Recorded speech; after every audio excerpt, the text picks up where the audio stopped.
Alright, and we are live here on YouTube for the 2026 Daytona 500. Welcome on in. I am aware I'm a bit late. Luckily, we have not started the race yet. They have drivers are in their cars. We are going to be getting the command to start the engines shortly. But at least as of right now, we have not missed a thing. And yeah, we are going to be getting ready for some racing, so... there we go. Yeah, welcome on in. Hopefully everybody's having a good time. Yes, I was listening into the a bit of the show while I was getting everything set up here.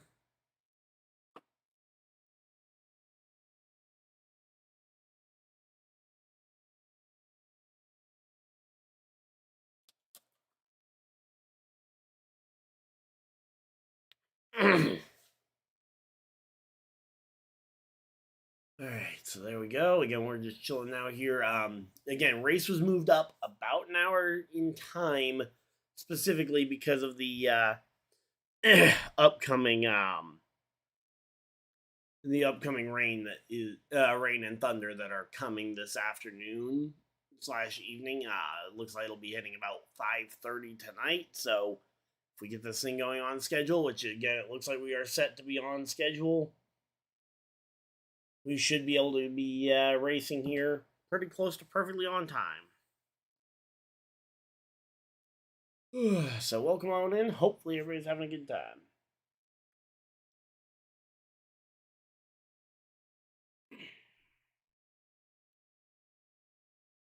Alright, there we go. Driver's starting the engines up, and there we go.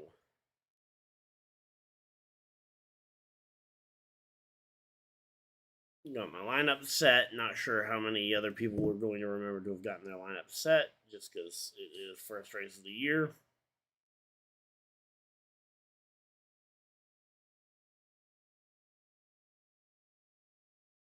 Why does my roster look empty?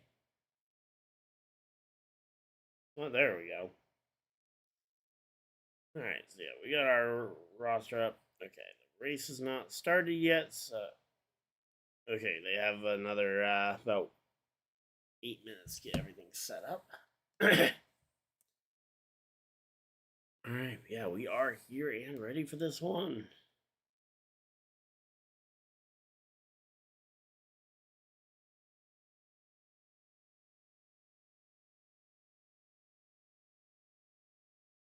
Man.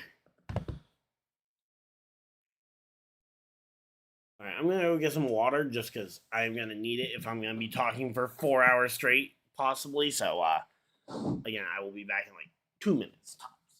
Not even bringing the phone.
All right, there we go. We are here and we are ready for this one. Welcome on in.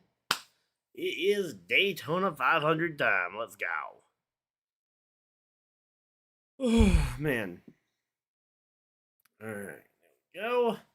Cars are rolling on track. Kyle Busch and Chase Briscoe leading the field here as we get ready to roll. Welcome on in. And hopefully everybody's having a good time. Had to kind of rush the setup, so I apologize if the description or other parts of the stream are inoptimal, and I really apologize to YouTube if they decide to just not promote the stream as much as they normally do. Because I was kind of rushing.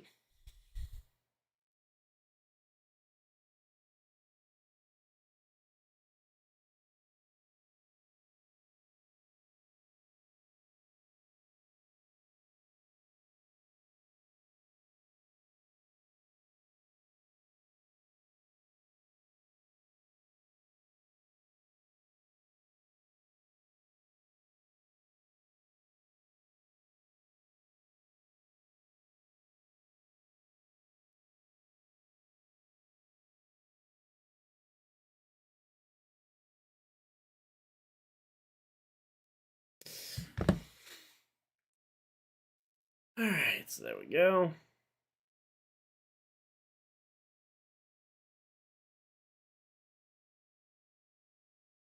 Alright, there we go. Alright, we are set up here. Welcome on in. Hopefully everybody's having a good time. Man. There we go. We got the dual race 1 and 2 winners of Logano and Chase Elliott. Then you got Blaney and Hocevar, the guys who finished second in each of the duels, rounding out second. Rounding out that third row. Hocevar has had an interesting weekend as he's raced in the trucks and the O'Reilly Auto Parts Series race yesterday. With multiple spins in both races, so hopefully this race he can avoid trouble, but that will be still to be decided here.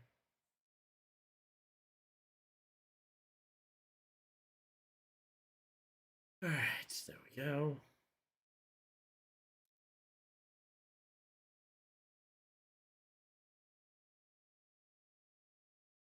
All right, but yeah, welcome on in. Let me know who you guys think's gonna win this race. I'm either pulling for Kyle Busch, or as I've said, I would love the storyline of AJ Allmendinger winning in the number 16 for Greg Biffle. I'd love that storyline, but obviously that one I think is a very, very far. So there we go. Josh Berry and Shane Van Gisbergen starting on row 7 together. Daniel Suarez, one of the first drivers going to the rear of the field. Casey Mears, who snuck into the field at the 11th hour. All right, we are here. We are ready for this one. Welcome on in. Wish we'd been able to get this going a little earlier, but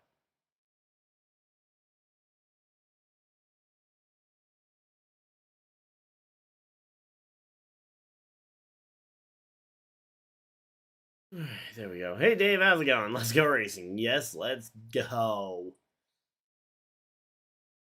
Yeah, we got a stacked field top to bottom. I can't not wait to see how we do today. Yeah, there we go.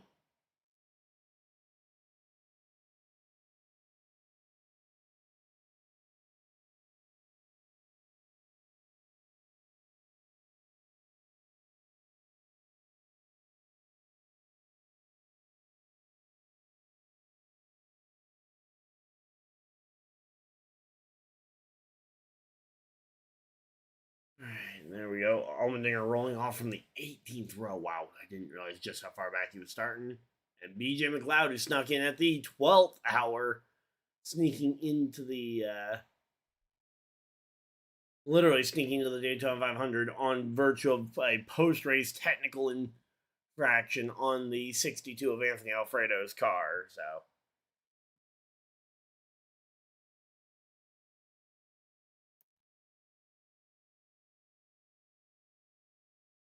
There we go. Let me just get everything lined up, and we will be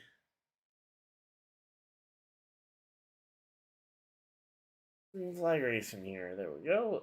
Should be pretty well lined up. Let me just double check. The alignment's not terrible. Hey, Trev, how's it going? Hope Chase Elliott can win his first Daytona 500. If he does, I'm gonna cry. Hey, I think it's very possible. Again, I think these drivers are all really good. It's hard to really pick a winner. Yeah, it is extremely windy. From what my friend who was down there on pit road has been telling me, is that it is extremely windy, and that is going to make the handling problems that we've already seen this week even worse. So it is going to be interesting to watch happen. But there we go.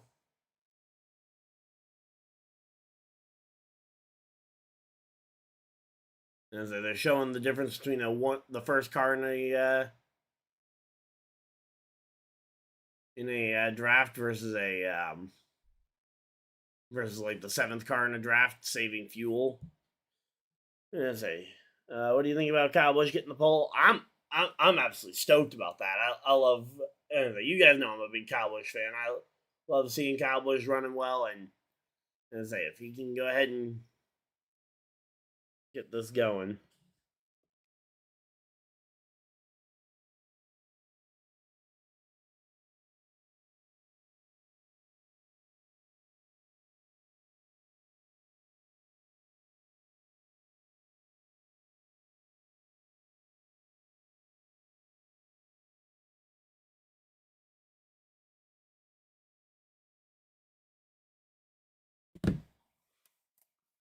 Alright, so there we go. Yeah.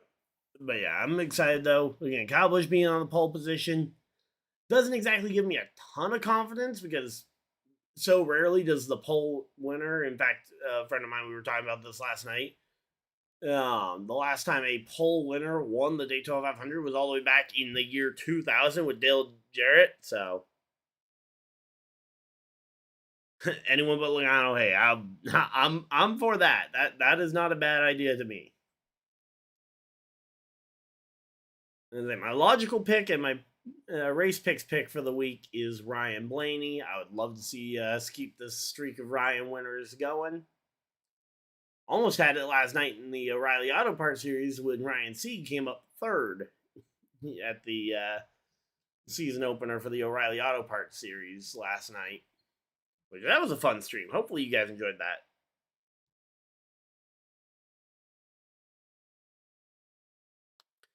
Of course, that was not the Sieg brother we were keeping a close eye on.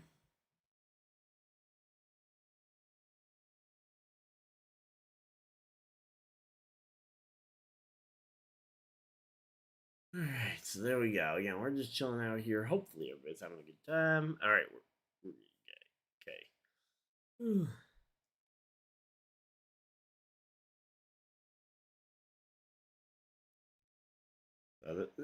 Kurt Busch doing the honorary pace car driving, I believe, with Rams wide receiver Puka Nakua. Just for reference, I believe this is how every NFL wide receiver should be getting around. They should not be allowed to drive themselves. If they want to feel like they're going fast, they should be driven by a professional race car driver on a proper circuit. Looking at a couple of you. Yeah, Rashee Rice, Brandon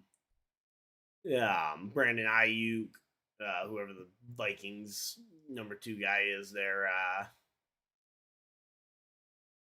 So there's so many of them that have auto-related trouble.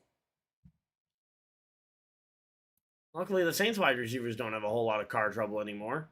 Not since he retired. So yeah, here we go. Let's see.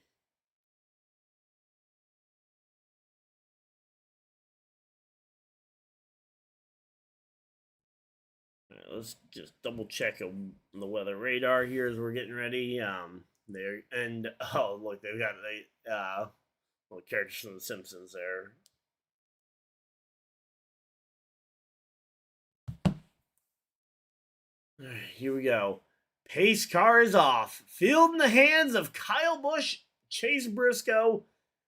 Behind them, Logano and Elliott, Blaney and Hocevar, Dillon and Larson, Brad Keselowski and John Hunter Nemechek as they start the 2026 Daytona 500. Green flag is out. We are racing here. 41 cars absolutely thundering around the gigantic super speedway here. Down into turn number 1. Kyle Busch in the high line looks to have the early edge. And Kyle Busch already moves down in front of Chase Briscoe a little too early as for Chase Elliott as Chase Elliott gets stuck on the top line. But speaking of the top line, Chase Briscoe goes up to the top in front of Chase Elliott and tries to ride that momentum around the outside of Kyle Busch. Now going down into turns 3 and 4, we got ourselves a really close battle here for that top spot. Who's going to lead lap number 1? Will it be Briscoe? Will it be Kyle Busch? As they're drag racing it down to the bottom. Kyle Busch has the advantage, and Kyle Busch leads lap 1 officially.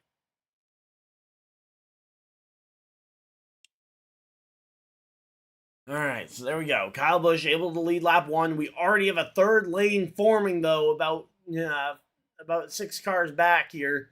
Led currently by Christopher Bell, the furthest up of the cars that have jumped out of line here. And here we go. Kyle Busch jumps up and manages to get just clear of the chases and gets up to the top line in front of Chase Briscoe and Chase Elliott. And that third lane is coming as here comes Christopher Bell and the outside line. Chase Elliott and Chase Briscoe both moved up to try and block that lane. And Kyle Busch now has a really tough job. Do you block the duo of Penske drivers on the bottom line or the duo of Chases on the top line with Chase Elliott and Chase Briscoe? Again, that is 2 lanes, and so far, Kyle Busch is doing an okay job at blocking it, but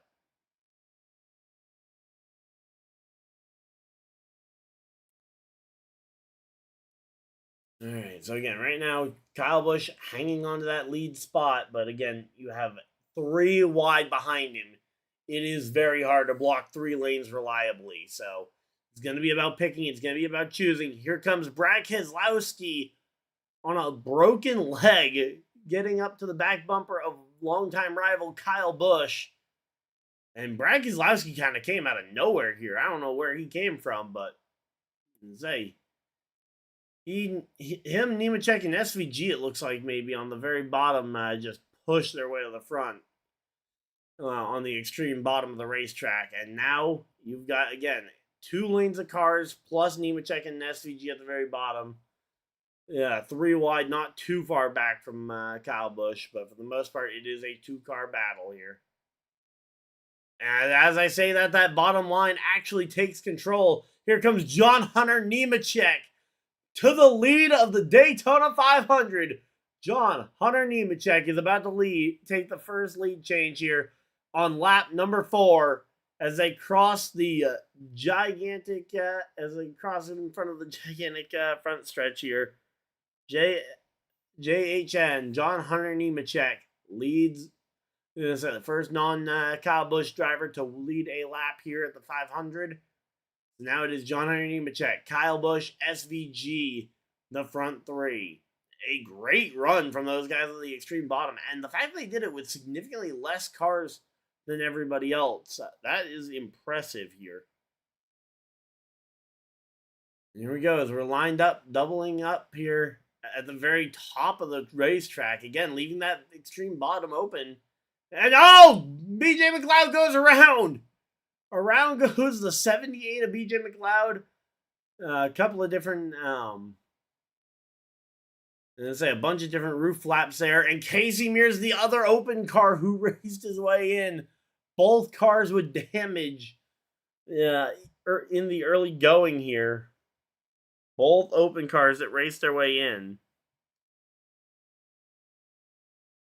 Yeah, literally both open cars that ended up racing their way into the 500, both with damage here down the back straightaway. BJ McLeod's car has come to a rest down the back straightaway, short of the backstretch chicane. And let's see a replay as to what actually happened here. Because again, we were in the opening laps of the 500. So much still to go. And the car just snapped around on him. What? Oh, and he also got a little bit of a piece of Allgaier in there too. Wow. Not sure where Mir's damage came from. Gonna have to keep an eye on Mir's, but yeah.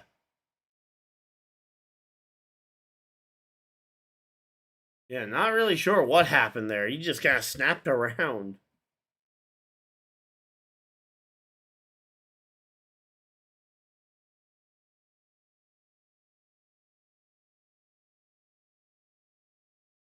Okay, my friends at the track are saying that he lost a tire.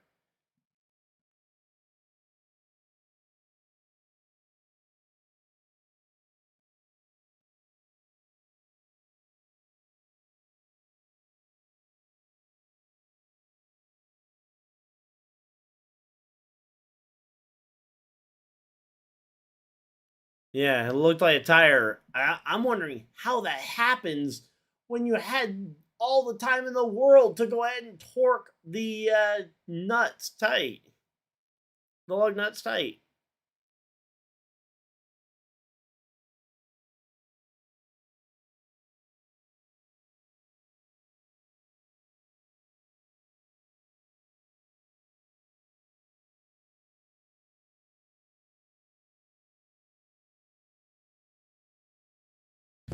Because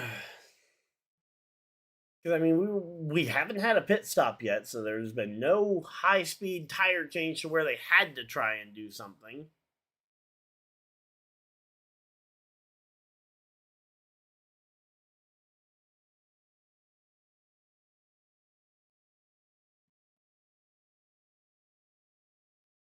There we go. Again, we're just chilling out here. Hopefully, everybody's having a good time.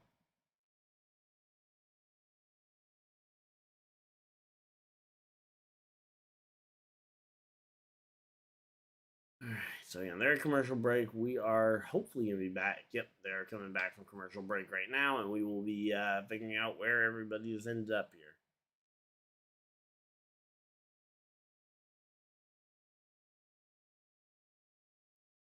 Yeah, I mean, okay, so involved in the wreck: Noah Gragson, Byron, Allgaier, Reddick, Mears, and McLeod. 3 of the 4 open cars involved there. Would have never got caught. Oh, he's talking about.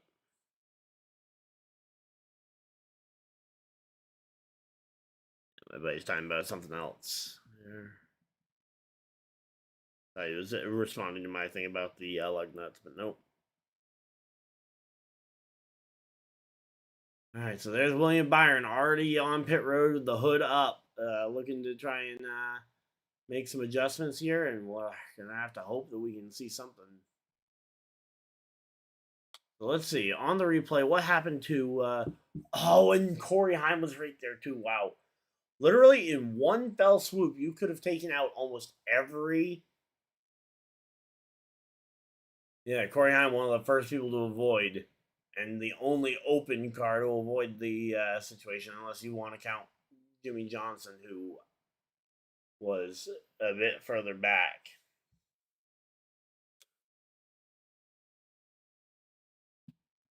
There was literally a realistic scenario where we could have seen all 5 open cars in the 500 get wiped out in one incident.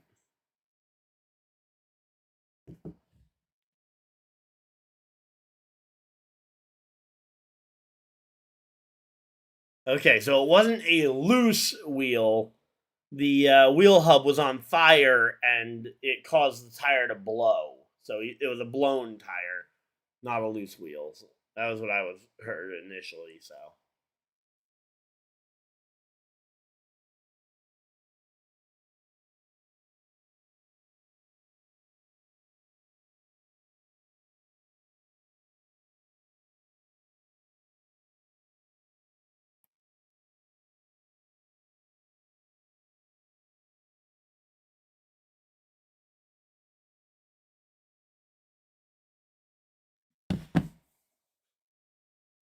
All right, so there we go. Coming down pit road. Pit road is open. John Hunter Nemechek gonna lead him onto pit road, and Kyle Busch ditches it.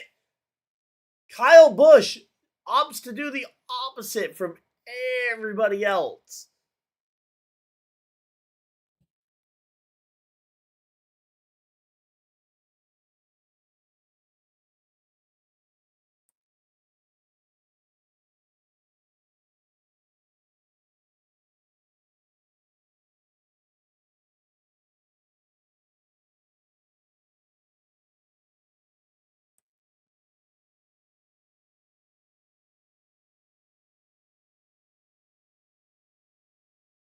Well, come on in. We got 4 people hanging out in chat. Thank you guys for your business. That's a portion of your very valuable time here with us.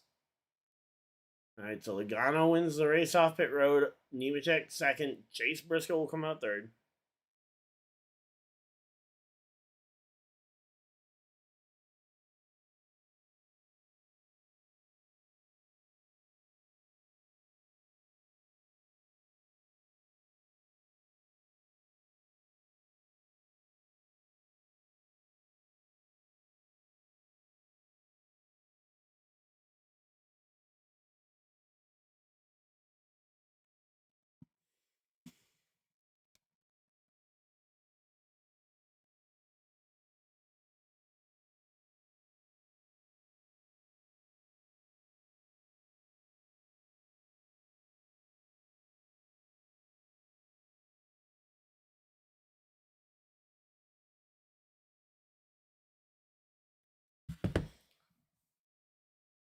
Alright, so there we go. Yeah, we are chilling out here. Let's go ahead and skip around to ads for everybody. And yeah, let's keep this one going. Again, we're at commercial break. We got Busch, Hocevar, McDowell, Busher, the front 4 here.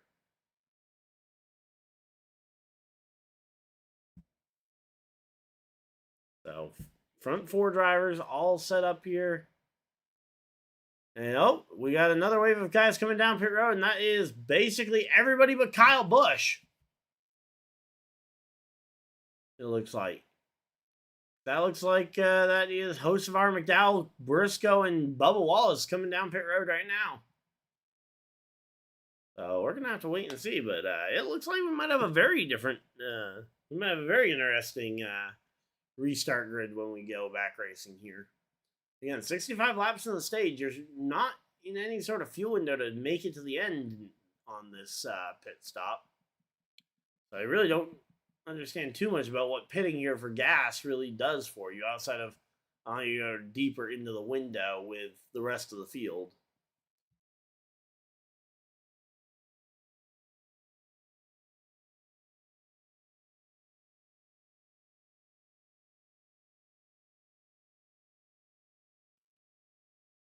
All right, there we go. Hey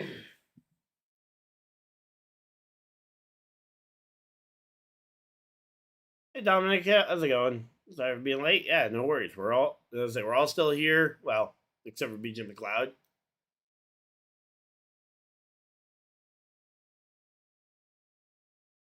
Yep, early wreck again. Yep.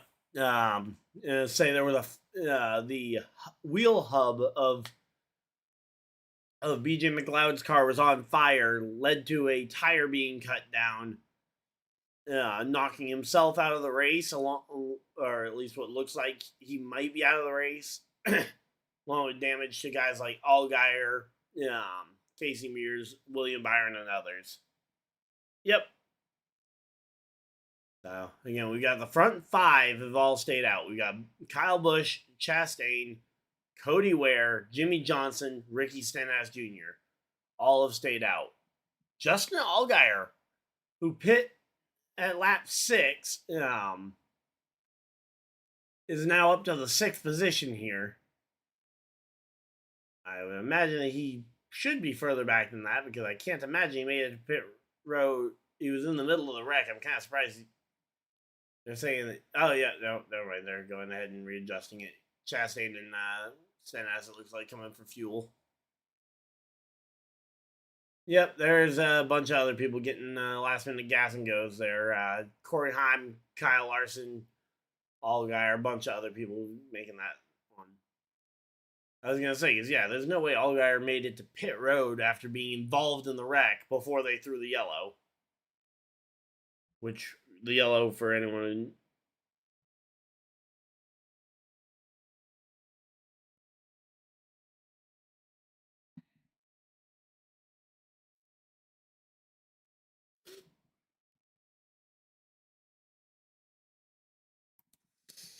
Hmm.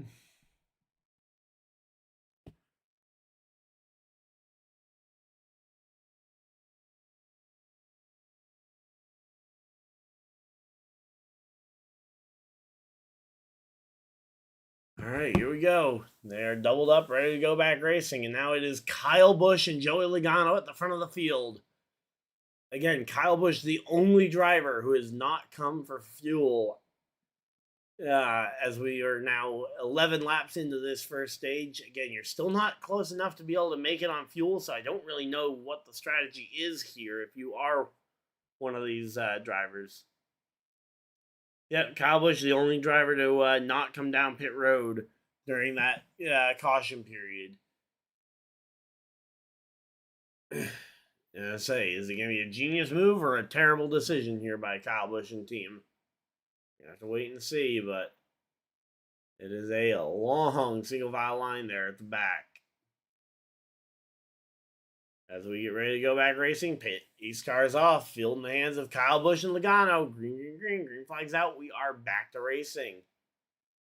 I'm really kind of curious to see what we end up seeing with the with this third lane. Like, okay, yeah, there goes a third lane attempt already. Like Ty Dillon might be the first one trying to pop out of line here. Not sure if that's who I'd want to be leading my lane if I'm trying to decide if I want to join him or not. But again, we saw pretty early on a third lane materialize to the point where we saw John Nemechek be able to use that third lane on the on the extreme bottom and be able to actually take the lead from it. And speaking of the bottom, here comes Joey Logano and Nemechek able to pass Kyle Busch on the bottom. Meanwhile, Kyle Busch up top never was really overly clear to go ahead and try and make a block to defend that move. Now Logano jumps up in front of Kyle Busch, and Joey Logano has the race lead here, as we are now 13 laps into the to this race here.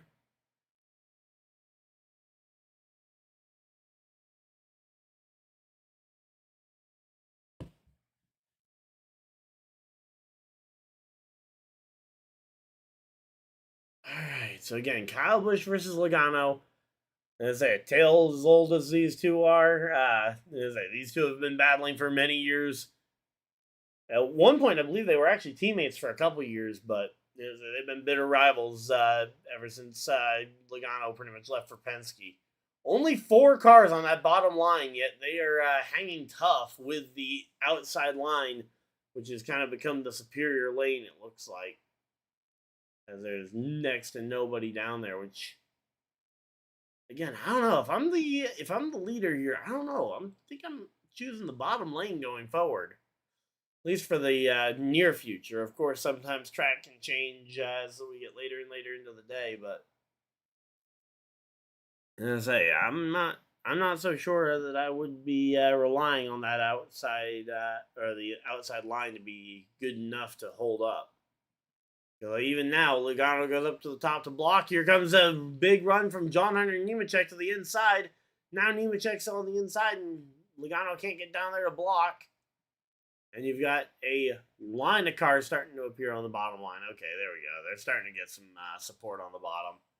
Which, if they're good enough to keep up without the support on the bottom line, now they've got about 10, 15 cars of support. How much stronger are they going to be on that inside line? And say a bottom line dominant Daytona is interesting, that's for sure.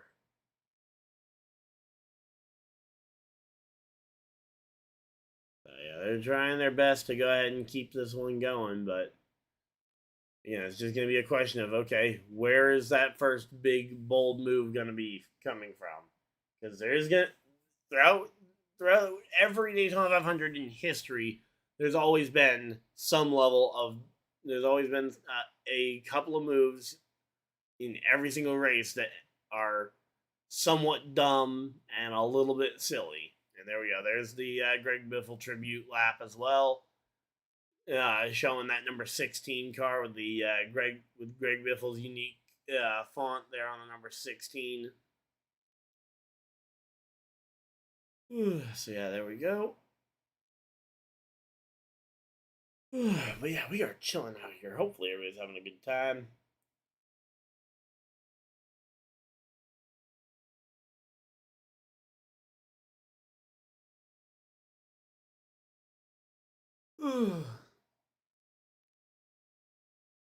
Alright, well, actually, let's see. What time is the NBA All-Star game tonight?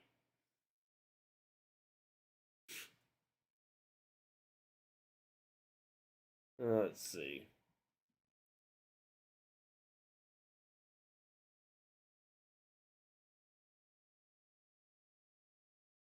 Okay, they've got a World versus Stars. Okay, they've got some kind of round robin starting at about 5 o'clock tonight.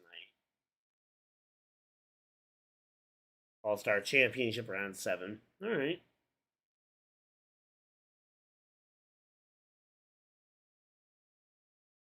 So they got World, Stars, and Stripes playing. Alright, so we'll keep an eye on that towards the end of the race, but obviously our focus is going to be on the Daytona 500.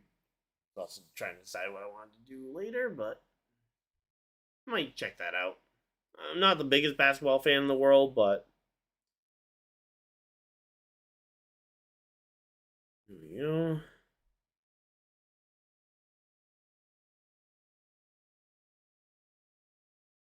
All right, yeah, again, we're under commercial break here. 18 laps into this one. I'll give Fox credit. We're getting side-by-side commercials. We better not get any full-screen commercials in the latter portion of the race, considering this is the part of the race you could probably afford to miss. But yeah, John Hunter Nemechek, though, being the dominant car early is insane that we were seeing, again, John Hunter Nemechek, of all people, leading this race. Here comes Kyle Busch and Logano working together on that outside line. As weird as that is to say, those two working together trying to advance this outside line. Obviously, right now they don't really have much of a choice but to work together because say each other is what they've got.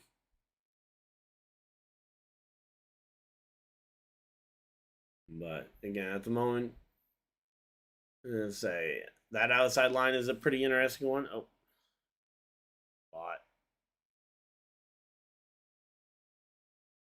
first one of the season, it was bound to happen.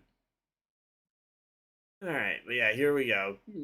Say the 22 of Logano right back there near the front of the field, trying to put some pressure on the 42 of Nemechek. I'm kind of curious to see how this one ends up going because again, you've got you do have kind of that 2-lane train here that has kind of locked itself up, and we are going to kind of be in a little bit of a logjam here. Oh, something big just came off of one of those cars. I don't know if that was a windshield tear off or what, but something big and kind of see through came off. I assume that was a windshield tear off, maybe, but say maybe it was a 4 o'clock your time. All right, yep. Run Ryan's follow up 5 more. Trev, I'm not sure what you're saying. Also, Dave, 4 o'clock your time, as in like right now it's 4 o'clock your time, or the NBA thing I was talking about earlier. It will be at 4 o'clock your time. Yeah, I was just looking at that.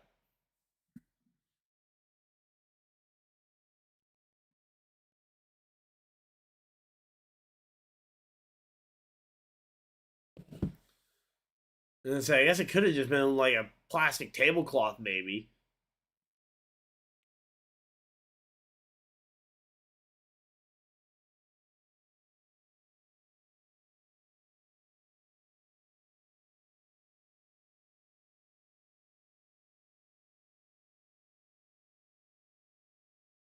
Alright, so yeah, and my buddy who's down there at Daytona is talking about how bad the wind is, to the point where like the roof cameras that the that Fox uses up on the roof can't stay steady, which that's how you know the wind is bad. When the multi-billion-dollar company being paid to broadcast it can't even keep up with the wind. So again, Kyle Busch staying in this draft here. Okay, the NBA thing. Yep, 22-mile-an-hour winds. That is insane, but yep. Okay, the NBA thing. Yeah. Yeah, again, the first game or two of the round robin are going to happen probably in the closing stages of the race, but there we go.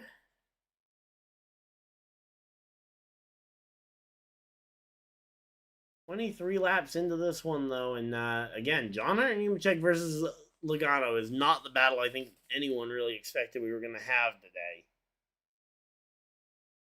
In fact, I think John Hunter Nemechek probably is one of the lowest odds to win the race. I was to guess as to who had the lowest. I mean, granted, McLeod and some of those other guys probably had lower, but Nemechek probably wasn't all that high up on the list. And it's kind of interesting because really, I mean, if you look at the top 10, the drivers inside the top 10, who do we have for teammates? Barry and Logano? Kinda ish, maybe. That's about it for actual teammates. There are none. Which that is just very weird to see that we are, again, we have no actual teammates. There's no pair of teammates inside the top 10 together. And I say the closest we would have would be if Ty Gibbs were to break into that top 10 while Chase Briscoe stays there. Like, that's as close as we probably have to it. Or I guess if Austin Dillon now, who's up to 11th place, if he were to break up if he was able to get to 10th here with Kyle Busch up in the top.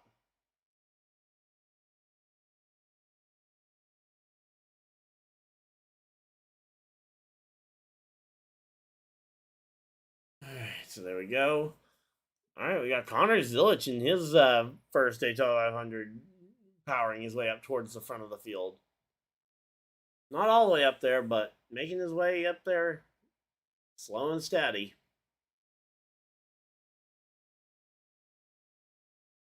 Oh yeah, it's early, a lot of racing to go. That's for sure, but again, we don't have an early read on like, okay, this team is going to be dominating this one by just kind of having three cars near the front. Which again, when you factor in that's how the dual races are normally won by teammates working together, makes it really weird that when they don't end up together.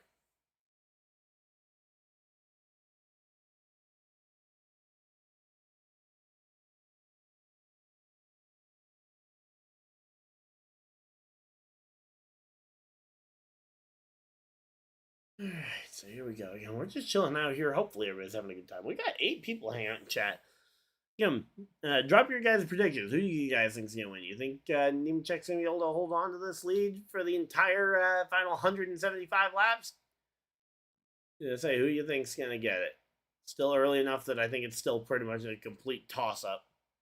And no, nobody pick BJ McLeod. He's out of the race officially. The team has submitted the papers that they will not be coming back in. They've officially turned in their essentially turned in their scorecard.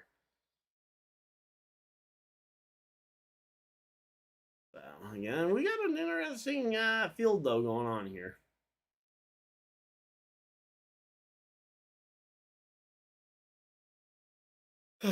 And I say this kind of feels honestly, John Hunter Nemechek leading this kind of feels like how it felt when Connor Daly was leading the field around Indianapolis a couple years ago. Kind of the underdog hometown kid that nobody really thought was going to be up there. Like, yeah, he's good. He's good. He probably could lead a lap or two, but definitely did not expect it to dominate. And another bot. Boop. Boop, boop, boop, boop, boop.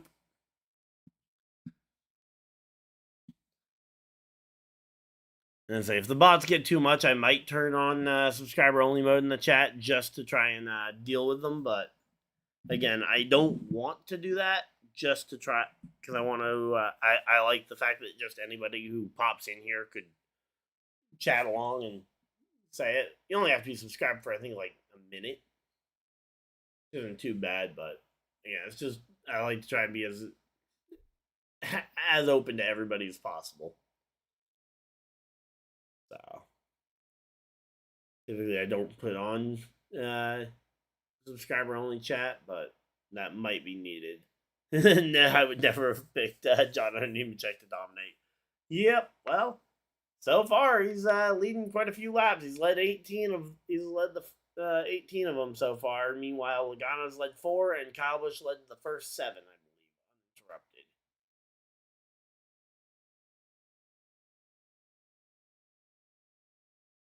uninterrupted. I'm gonna say Chase has a good chance. Yeah. Dave, which one? I am assuming you mean Elliott, but there are there are at least 2 chases in the race, so I do have to ask you which one you mean.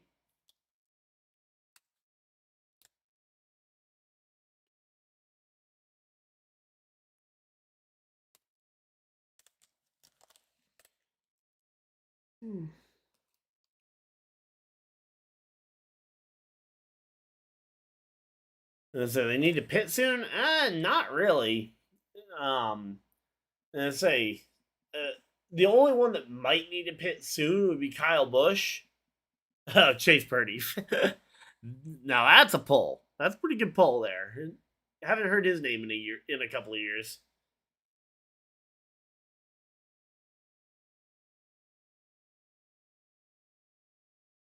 But yeah. Say most of the field though I think is probably pretty good on fuel. Let me see if they have fuel numbers available.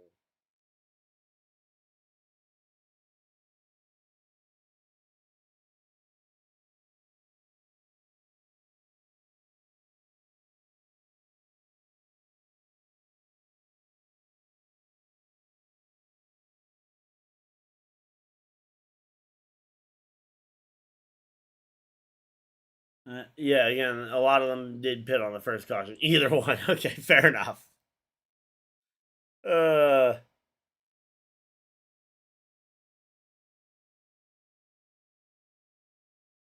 BJ did come back out. Okay, I saw them list him as officially out of the race, so I assumed that he wasn't coming back out. But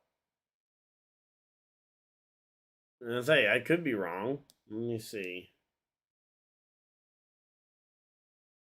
They still have him listed as 28 laps down, so I'll take a look at the back of the field to see. But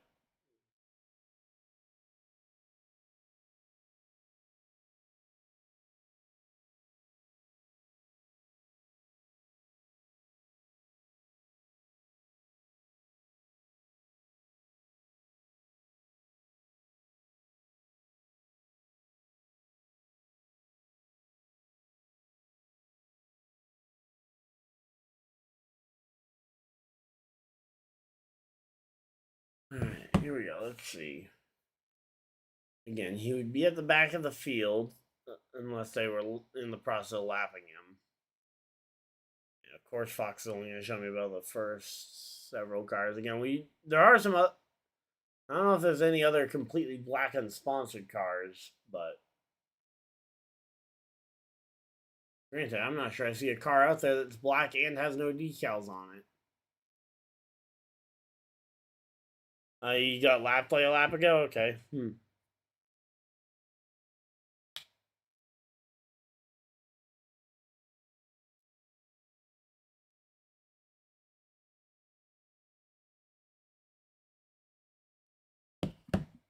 But yeah, no, I would normally expect them to pit around lap 38 to 40 is where I would expect them to pit if they hadn't already pit. So Kyle Busch, I would expect to be coming sometime around 38 to 40.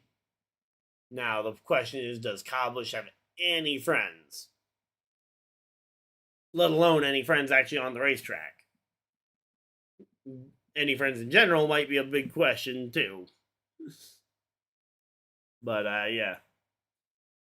As I say, with him being in the middle of 3 wide, it's going to be hard to get to pit road like that anyway. And maybe just being in the draft this entire run, he's been able to save some fuel. But here we go. Here comes that third outside line as materialized here. And yeah, that might be, nope, not. That's Ty Gibbs in the second.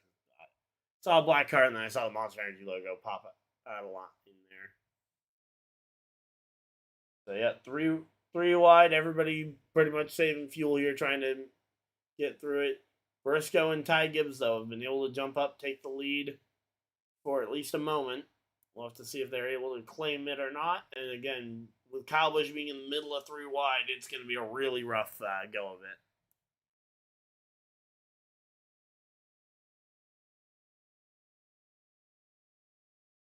All right, where is...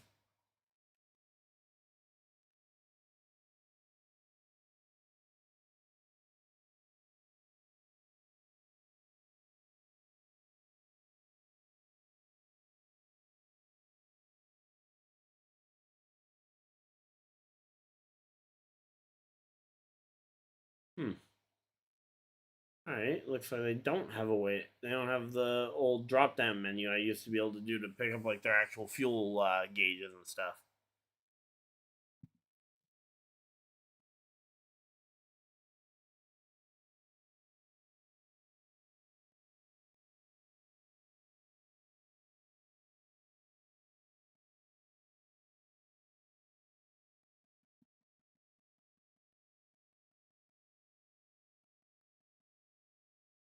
Oh, Kyle Busch just got loose and knocked Brad Keselowski way out of line there. Luckily, they all keep it going the right direction. Brad Keselowski rejoins the pack here.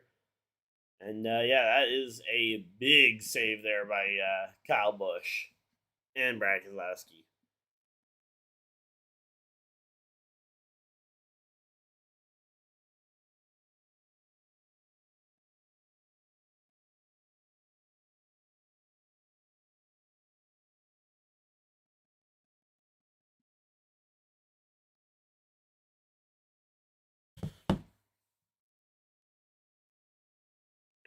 Alright, so here we go. Man, sorry about that. Was there's more than 5 rows, 3 wide. Yeah. Okay, the dark blue got you confused. Okay, yeah. Okay, yeah, mirrors. Yeah, it makes sense. Yeah, again, I thought I saw him as well, and then I saw the Monster Energy logos of Ty Gibbs' car poking out of line, and it's like, oh, nope, that's Ty Gibbs. But yeah, here we go. Bush hitting.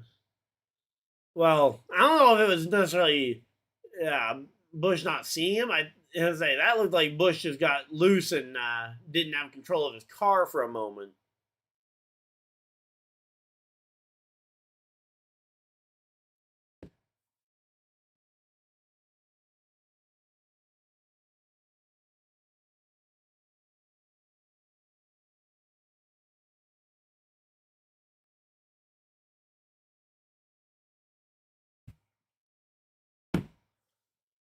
Here we go.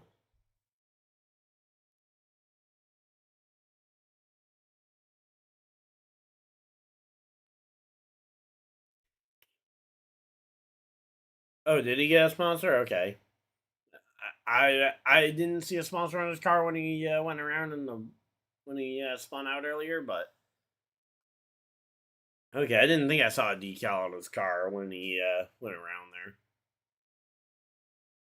But very easily, I could have just missed it too, because believe it or not, mistakes can happen.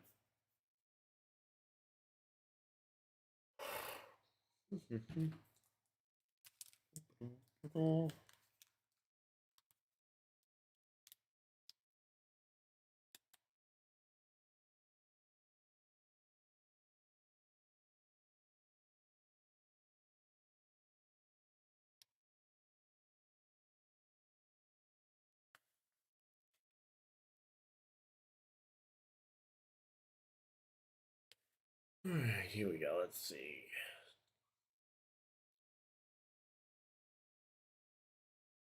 They got 2 and 3 wide all the way around here. Man, these guys are. Eric Jones making some dicey moves. Tyler Reddick making a decently sketchy move there. It is a very windy indeed. That is for sure.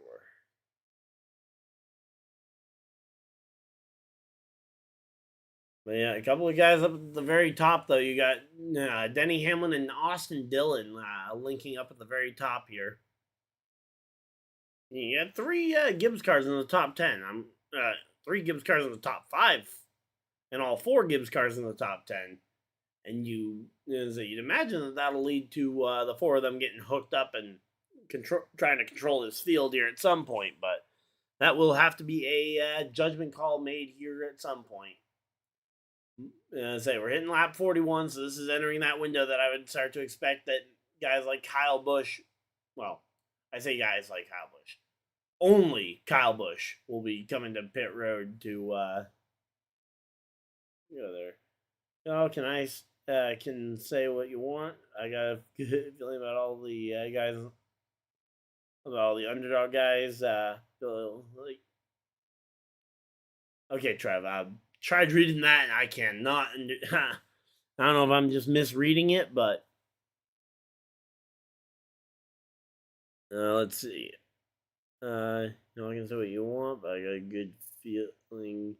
Oh, Justin Allgaier, the underdog. I can feel he can surprise everybody. Okay, that's where the mistake came. I saw just in all guys, and I was like, I was trying to figure out what you were talking about, but yeah, no, Justin Allgaier. Okay, that makes sense. I got you there. Yeah, Justin Allgaier, I could see it. I question how I haven't seen him since the crash.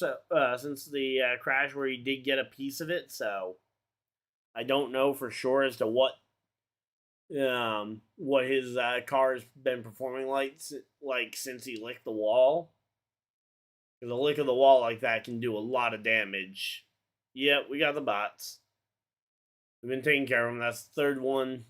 Again, if we get a couple more here within the same stage, I'll probably flip the thing from open chat to the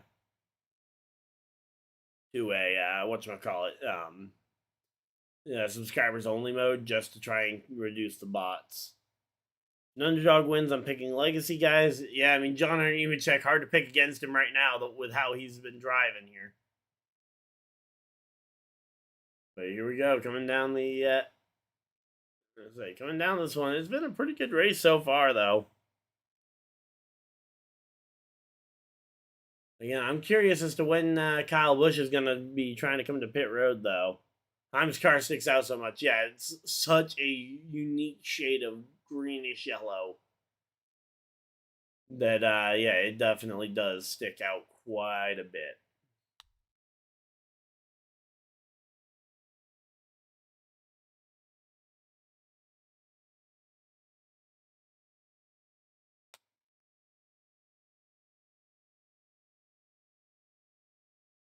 So, yeah, again, Briscoe out in front of the field here. We've got Logano up to second here. Keselowski, I think, would actually be a pretty good underrated pick there. Looks like Danica Patrick. I don't know about that. I think Kyle Busch's green is probably closer to Danica green. I'm trying to think of a car that I would think of with that color scheme, but really, it's a very unique shade of green. But yeah, Danica had a much more kind of vibrant lime green, like the green on Kyle Busch's zone car. Just if it was all green and no blue, balancing it out.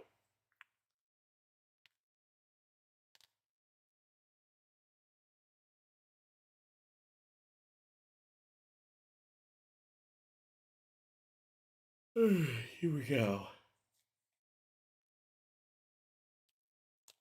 20 laps to go. Again, we're reaching the point where I would assume that everybody is going to need to pit. I mean, I know Kyle Busch was able to save fuel under the caution flag, but you have to imagine that even he's got to be running low on fuel for sure.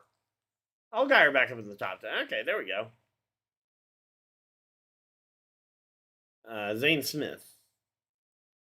You're talking about Zane Smith's car? Because I have not seen his. I don't remember his Daytona car off the top of my head. Or if you're talking about him for another reason, I don't really know what it is.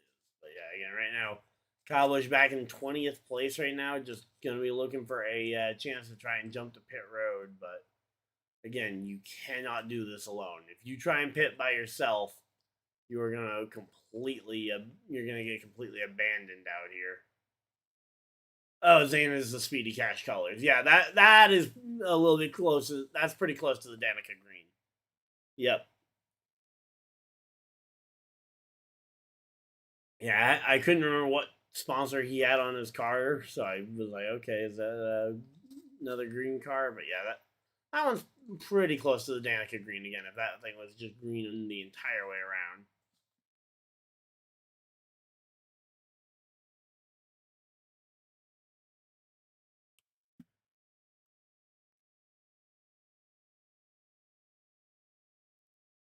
We got a quote from Bubba's radio. This planet is stupid. You can't ask me to go and put ourselves in harm's way all the time from in harm's way all the way from the back. Wow. So sounds like Bubba does not like the strategy of hanging out in the back and waiting for the wrecks to happen. But say at least as of right now, if you're already back there, I mean, there's no easy just jump straight to the front. Chase Elliott, yep, back up to the top 5. There we go. Chase Elliott back up to the top 5 here. We got ourselves a pretty good race going on here. 17 laps to go in the stage again. At some point, some of these drivers are going to have to start looking for pit road, but yeah, Allgaier back up in the top 10. He's continued to stay there pretty well. All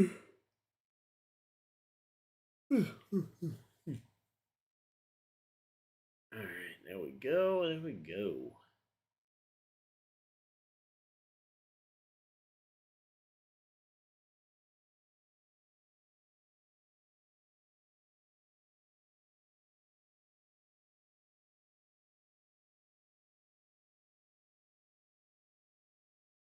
But yeah, again, right now we got the bottom of the racetrack here. Oh yeah, Kyle Busch and Kyle Busch and Ty Dillon both waving out their hands. Yep, no worries. Another bot. We got the bot. And yeah, here we go. Here comes a small group of cars coming to pit road. Only about 4 of them coming, so they're gonna have to make the most of this draft that they can get, and they're gonna have to hope that they drag the rest of these guys to pit road pretty quickly, because otherwise you're gonna be in a bit of trouble here.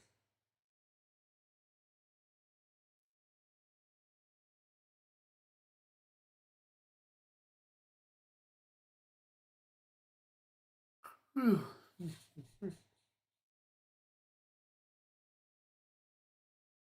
we go. We got Briscoe out in front of the field. He's got his teammate Ty Gibbs right behind him. SVG, Elliott, Hamlin, the rest of the top 5 there. Again, that top line, nice and neatly organized here. Nobody coming to pit road this time by. Again, these four or 5 cars that already pit are going to have to try and get up to speed quickly here. And they're going to have to utilize as many numbers as they can. But it is going to be rough here for Kyle Busch to try and get this one. Again, he's not as worried about stage 1 as he will be about the end of the race, but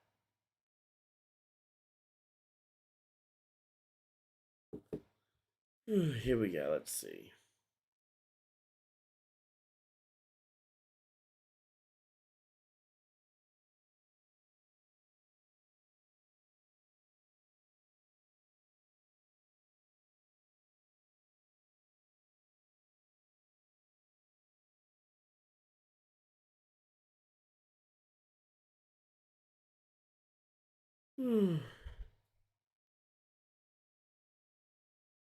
Say, legacy guys are strong today. Oh yeah, of course.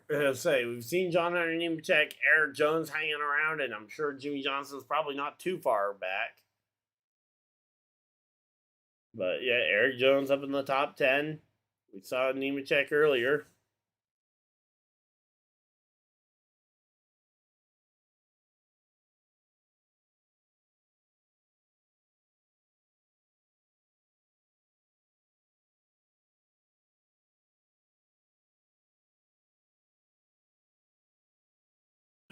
Here we go. Again, we're just chilling out here. 12 laps to go in this stage.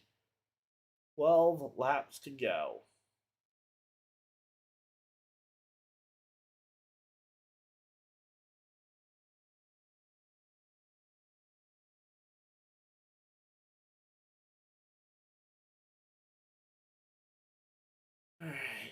Again, a lot of drivers moving to the bottom of the racetrack here, possibly looking at a potential pit stop. Okay, Johnson's a bit further back. Okay, I thought Johnson might have moved forward since then, but yeah, there we go.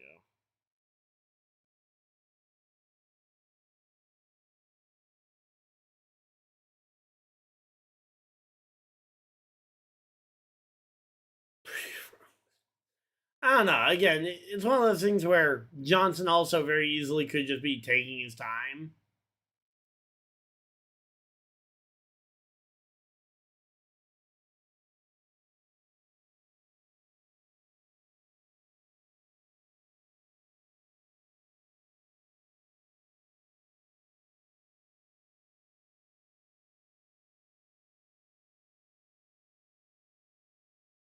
Here we go. Come on, let's get this thing back to full screen and let's go ahead and get ready for the final 10 lap run to the checkers here.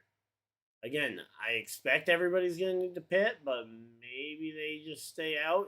If they stay out here, that is going to be a major win for fuel saving here. Because again, I didn't think they were gonna. I didn't think it was possible. Now that we're down to only 10 laps to go, it is definitely possible. Okay, yep, there we go. We're gonna just flip this thing to. I'm gonna just flip it real quick to. Yeah, to subscribers only mode. Must be a subscriber for at least 1 minute. Yep, I was literally just doing that. Yeah, the bots are weird. Sometimes they all show up, and like for example, we haven't had them all week, so I had no way to know how frequent they were going to be, and I was like, I can just block them for the first bit. Yeah, I'll probably leave subscriber only mode on probably through at least the end of stage 2. We might turn it off for the final stage, but it's also only 60 seconds that you have to be subbed for to be able to chat. There we go. Oh, Byron pops the wall. Byron just scraped the fence here at Daytona, staying green. He stays in the pack, but drops about 10 spots there.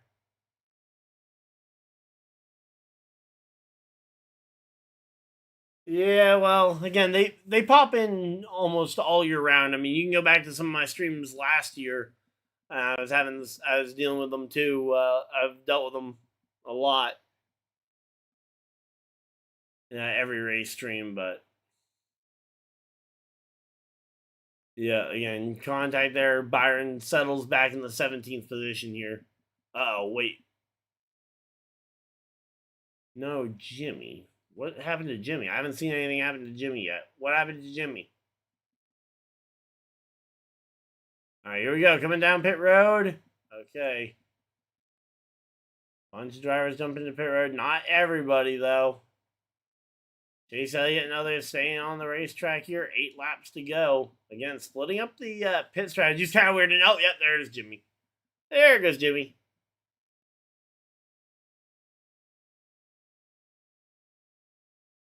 Yeah, Jimmy goes for a little bit of a spin out into the grass and is going to rejoin pit road.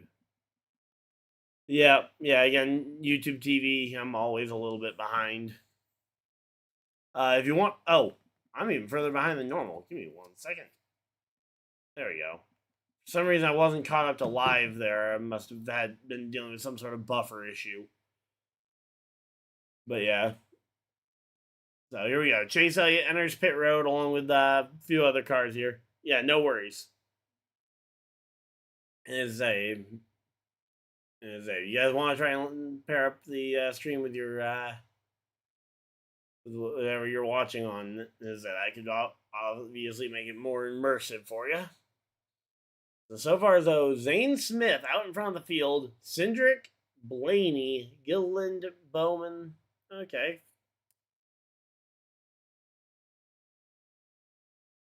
And I say, are we gonna see drivers actually have saved their fuel all the way to the checkers here? Yeah, that Jimmy. Wait, did Jimmy lose it again, or is this you talking about the time on pit road? If you're talking about the time on pit road, yep, we already saw that.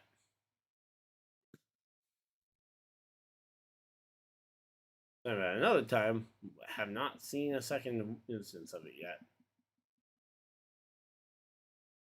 But yeah, 5 laps to go here, though. It's going to be a tight one to see where everybody kind of shakes out at the end of this. Mike McDowell up into the top 10 here. Buescher up into the top 10. Stenhouse hanging on to a top 10 spot for the moment. And so I got both McDowell and Stenhouse, by the way, are the 2 autographs on the shirt. In case I'm not sure how visible the autographs have actually been throughout the stream, but yeah, that's the 2 guys who are on this. Well, here we got Ricky Stenhouse up here. Or is that Stenhouse? No, wait. Yeah, we got Mike McDowell there. But yeah, I got 3 driver autographs on here, so. Yeah, I believe it was Justin Haley and the other 2. So. But yeah, that was pretty fun. As I got all those at I got those last year when I was down at the Bristol night race. Didn't manage to get any Kyle Busch media pass to be able to get an autograph from him. That would have been really cool to have all my favorite drivers on one shirt.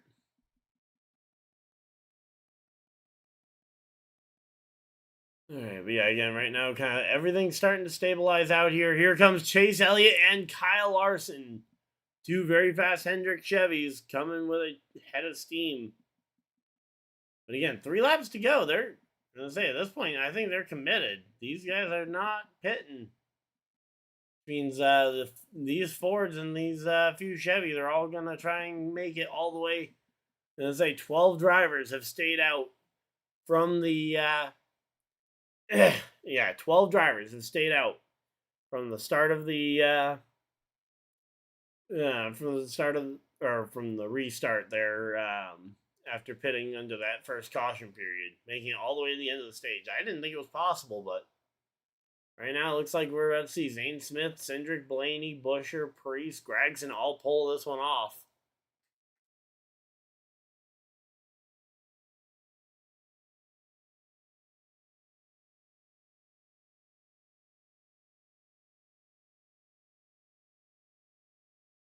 All right, so here we go. 2 laps to go. Pit road is officially closed, so they literally can't come to pit road now at this point if they wanted to, so.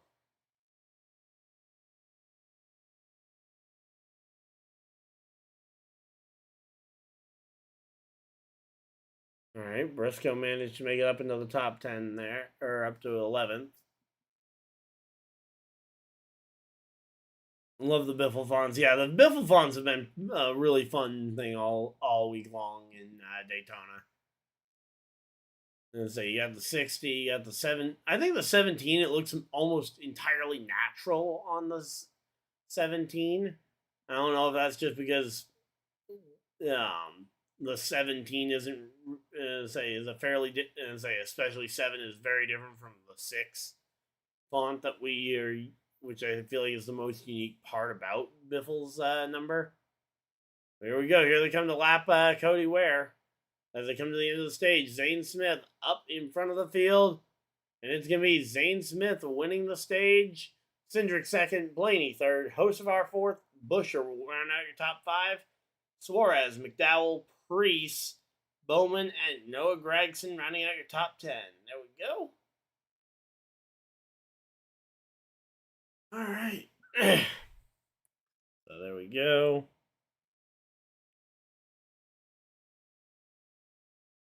So yeah, the top 10 staying out for the stage points. Again, I just didn't think they would be able to make it on fuel that far.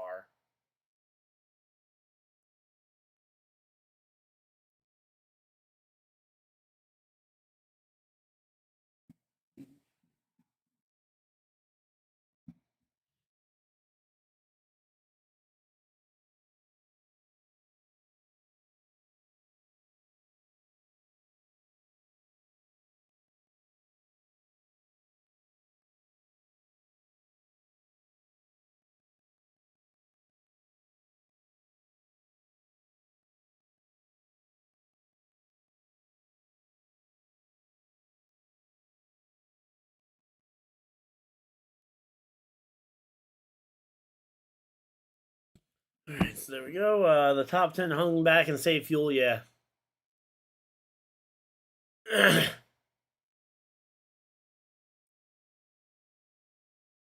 Yeah, again, it's just one of those things that you don't really expect to see too much at a track like this, but I guess they managed to make it work. Hey, I guess if it works, right?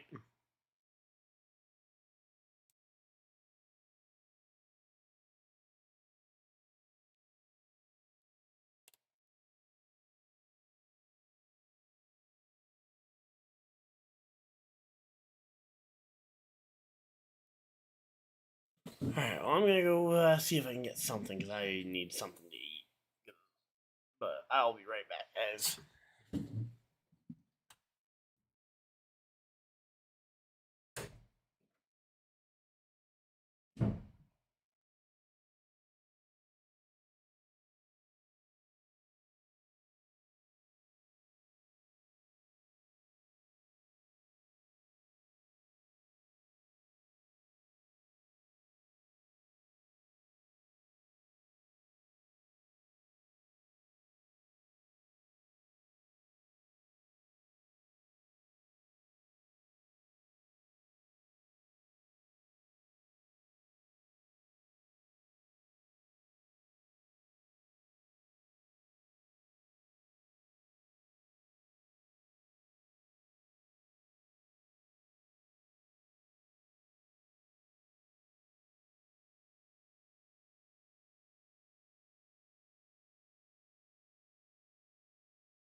we're back, and host of our Wins Race Off Pit Road over Ryan Blaney.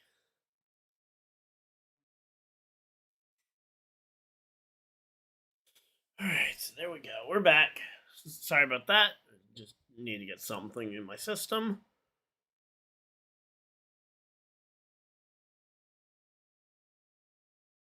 So again, we have a pretty good race going so far. I'm enjoying it. Hopefully you guys are too.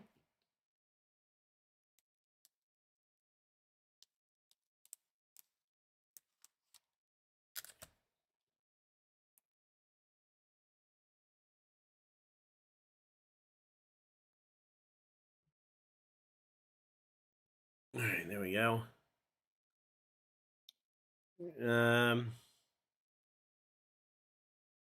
Casey Mears and BJ McLeod, how long did they last? Today. 4 laps, 5 laps. I think lap 6 is when the caution came out. Yeah, they did not make it very far.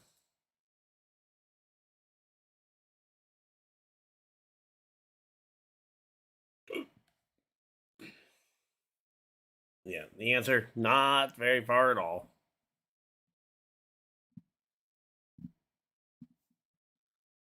Alright, there we go. Again, we're chilling out here, though. Hopefully everybody's having a good time. Let's just check sub count real quick. Hey, we're 4 subscribers away from hitting 3,300. Let's go.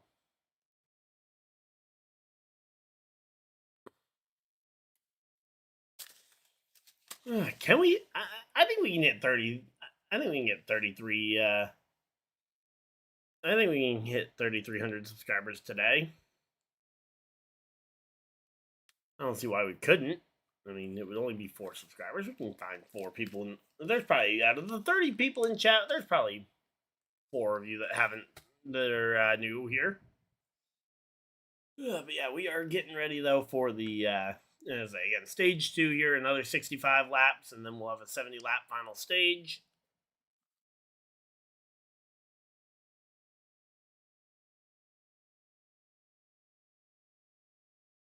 Alright, so there we go. Again, we're just chilling out here. There's still a commercial break, so we are not missing. Well, if we're missing anything, we're all missing it together, but they haven't gone green, so you're not missing anything.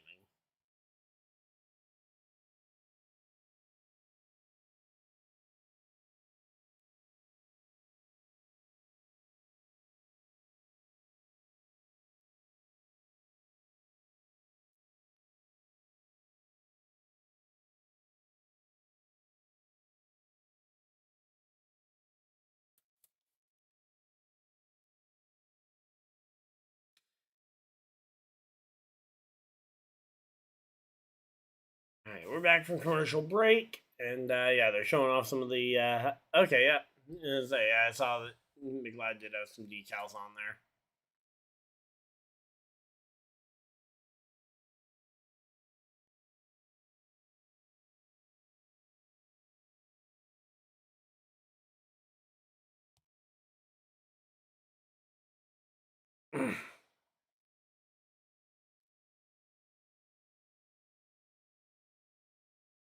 All right, so there we go. Yeah, no, I saw it on the replay.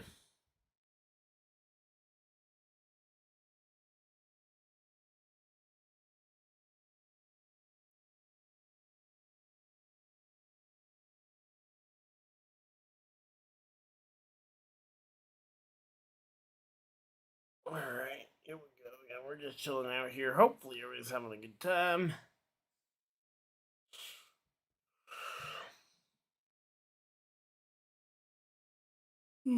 We got 35 people hanging out in chat. Thank you guys for everybody that decided to spend a portion of your very valuable Sunday afternoon here with us.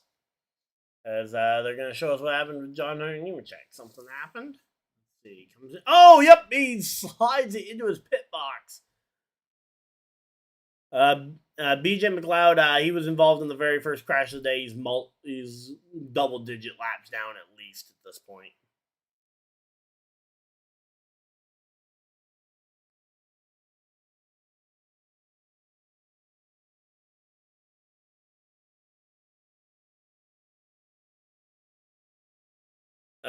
Gibbs stopped in Hamlin's pit box too. Yep.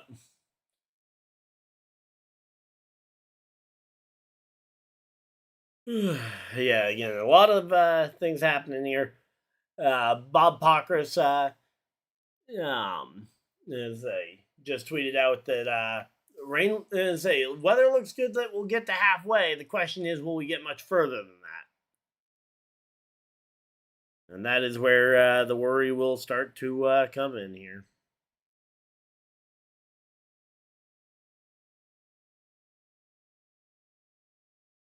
All right, so there we go. We're chilling out here. Hopefully, everybody's having a good time.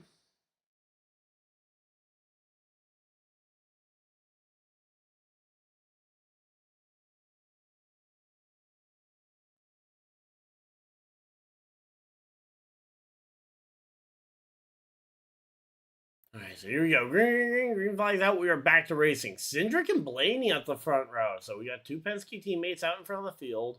Busher, Hamlin, Bubba Wallace, Briscoe. Okay, it's a pretty good mix there. Michael McDowell up in the top group. There we go.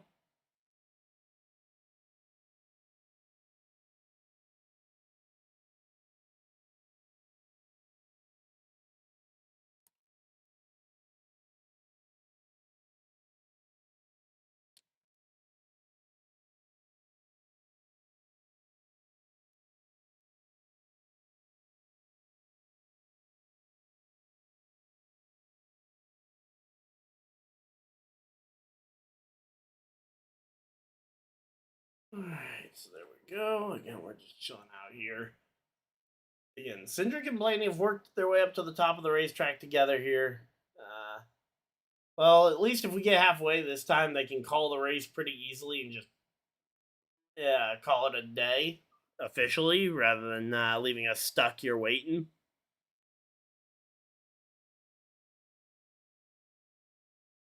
But yeah, again, there's say all the Fords being highlighted here. A lot of them at the front of the field, but not a whole lot in that mid pack with where Keselowski is. Keselowski in 13th. The 7 guys around him in front and the 5 or 6 guys in front of him are all non-Fords. So not a lot of help there for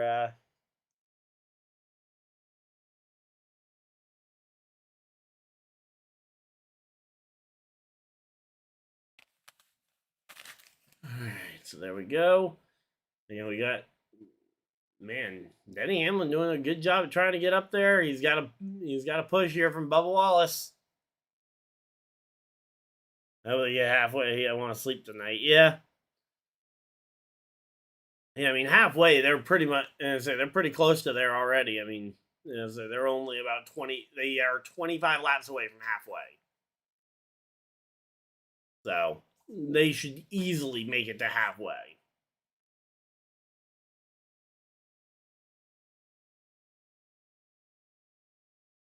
So that's when you're gonna start to see people starting to get antsy about it.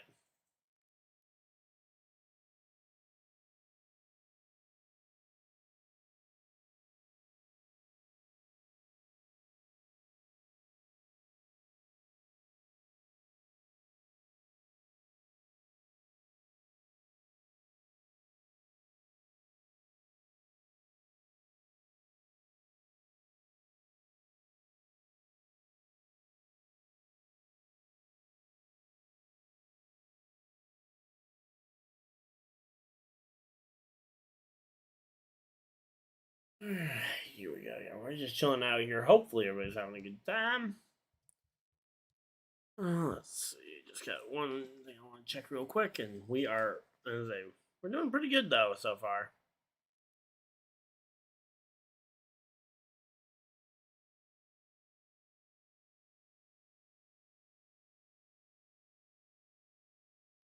All right, here we go. All right, so Denny Hamlin, Bubba Wallace out in front of the field here. So Denny Hamlin in the 9 starts in the Gen 6 era versus in the 4 starts with the new car. And say he has not been nearly as good. Now, could some of that be attributed to the fact that he was older? Sure, but let's say 3 of those Daytona. You got 3 of those Daytona 500s, all 3 of them, 2016, 2019, 2020, all in a very short space of time. and all fairly late in that time frame. So.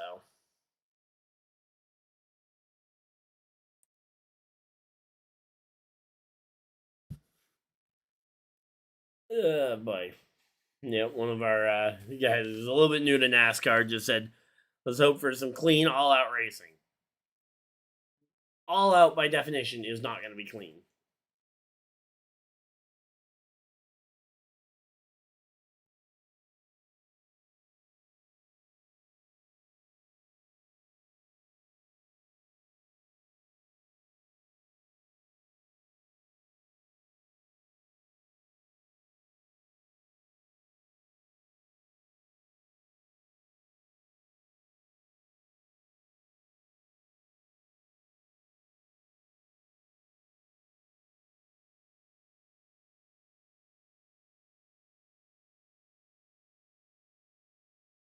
Yeah, all out clean racing. Yeah, that's literally what he said.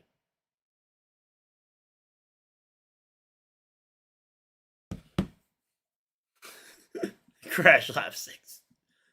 Well, he was talking about going forward. He wanted to see some all out clean racing. He was not from this point on.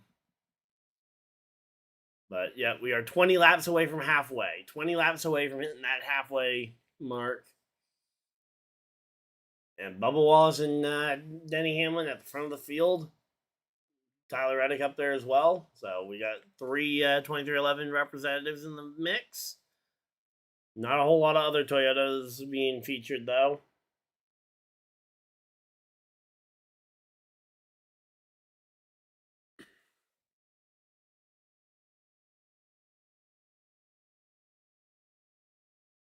Let's see. Yeah, the whole Villabrex right now, that'd be funny. I hope not, because I think that, yeah, as he said it, that would be really funny. But, yeah, no, I don't anticipate us seeing a big wreck. I think they're going to still play it safe enough. And safe enough is a big asterisk here, because I think they're gonna race it just safe enough to try and get through once they hit halfway, and once they make that next pit stop. That'll really be when the all the reins get taken off. Is once they have one more pit stop under their belt and they're crossed the halfway mark, which will both happen at the same time. They'll cross halfway, and then around that same time frame, they'll go ahead and make their pit stop. Yeah, oh, wait a minute. I thought Cody Ware was getting lapped. No, Cody Ware is battling for the lead. Cody Ware leading at Daytona in the Daytona 500. Imagine we see a Cody Ware race win.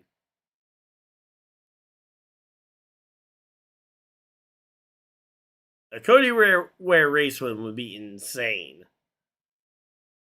Cody Ware out in front. Man, that is insane to see. And here comes Ross Chastain. The epitome of calm, cool, collected, and totally having control over his car. Absolutely. That is exactly how Ross Chastain is. Never once has lost control of his car, never once has intentionally lost control of his car. Now here comes Ross. Another rain's coming, yep. Yeah, everybody's basically agreeing that, yeah, this is not going to end well. There we go. Chastain gets clear of everybody and moves all the way up to the top to block the Bubba Wallace line, and all the way to the bottom to try and cover the Justin Allgaier line. Yeah. I say, actually, going back to something we talked about earlier, that's actually how Danica Patrick won her one and only IndyCar race. Elio Castroneves thought that she was a lap down and let her by so that he could save a little extra fuel to try and make it to the end. And, well, she wasn't a lap down.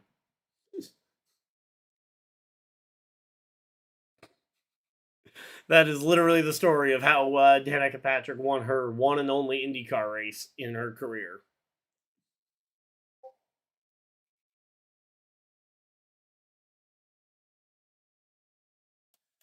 Alright, so there we go. You know, we got ourselves a pretty good day going here, though.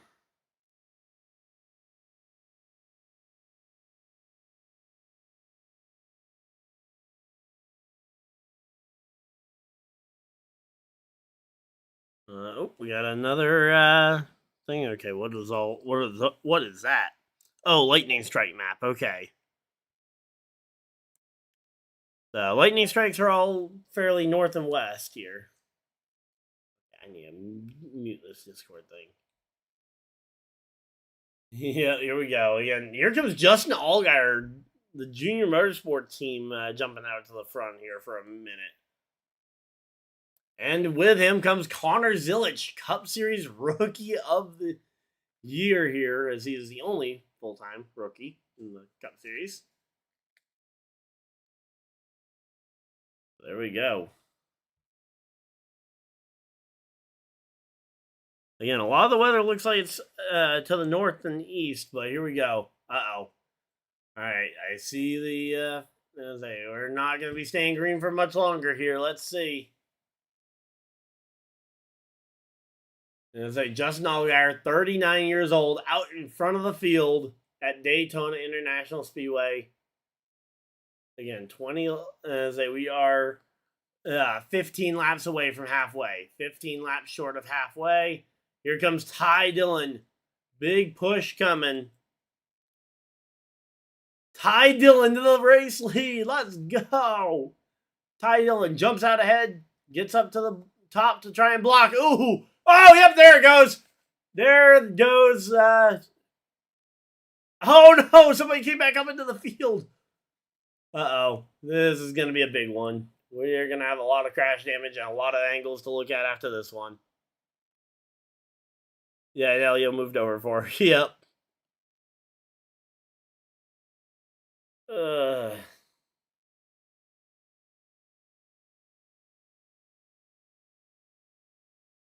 So yeah, the 88 of the 88 of Zilic is injured. The car is injured. We don't know.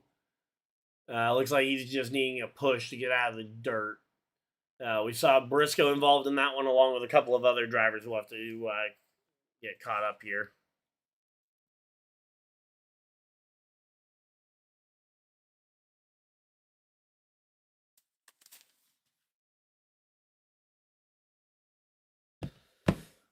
All right, here we go. Getting another review here from the top. Let's see who all was involved.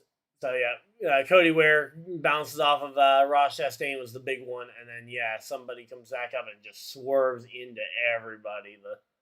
The 34 Gillen, the 67 of Corey Heim, all trying to avoid it here.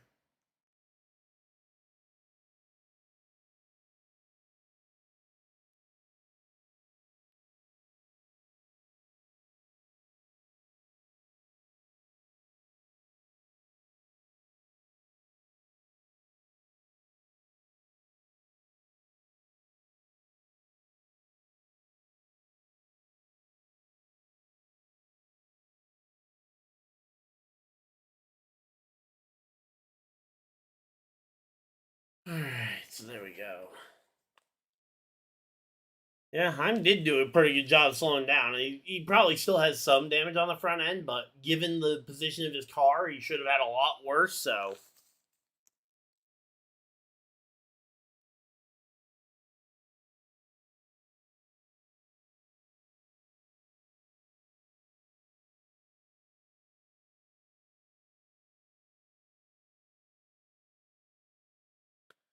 All right, so again, just watching this one, watching Austin Dillon, he tries to avoid and just completely runs nose into the door number of Briscoe's car. Well, he had no idea that Briscoe was going to stay there. He went with the Days of Thunder logic of you aim where, I think this is the Days of Thunder thing. You aim where the car is and you hope it's not there when you get there. Which, at least in that situation, I understand going for it, but man, that's a risky maneuver to try and pull off there.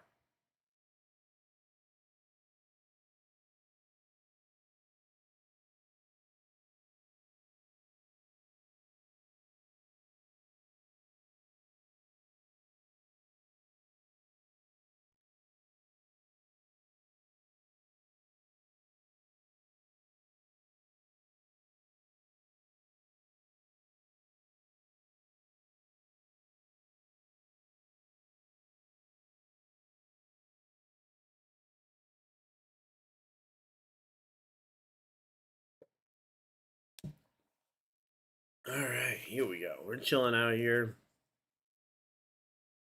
Yeah, well, when you're in the flat down by the pit road and the car is perpendicular, when you're on the flat part though by the pit road and the car is already not facing in a straight line, they very easily could be going left or right and are very unlikely to be going straight forward to where they'd still be there when you get there. So again, it makes sense what they tried to do. It's just it didn't work in this situation.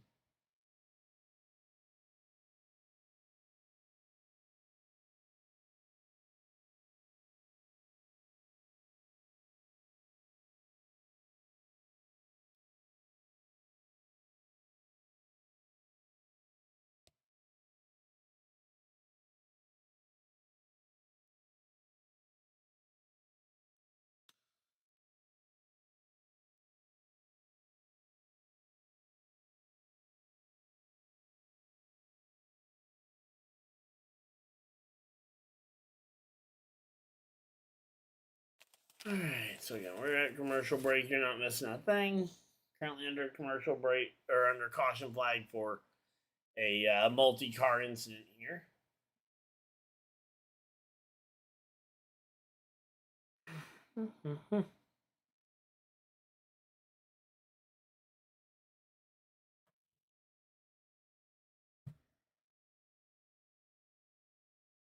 Yeah, Dylan coming to the. Yeah, Dylan's already back in the garage, so. Yep. All right, drivers involved: Chastain, Dylan, Briscoe, Gilliland, Allgaier, Ware, Gibbs, and more. Take it away. And this is why you don't go out in the first half of the stage. Yeah, well, right now you're only you're 12 laps away from having having a race that could end at any moment. Because once you get past lap 100, that rain could come at any moment and end this race. Again, it's not a guarantee that they call it if there is rain in the. But if the rain comes and it stays, they very well could call it over.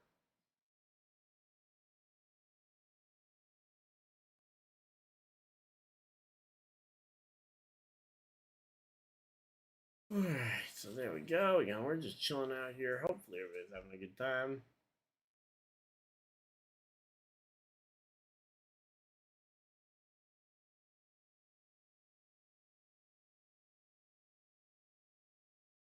Alright, there we go. There we go.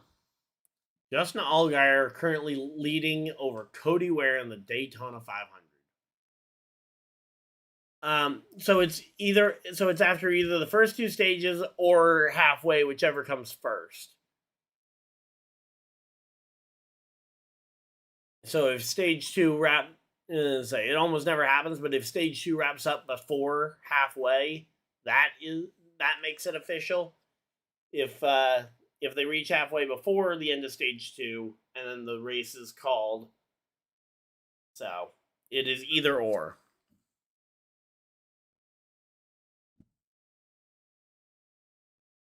Yeah, it's whichever comes first of those two.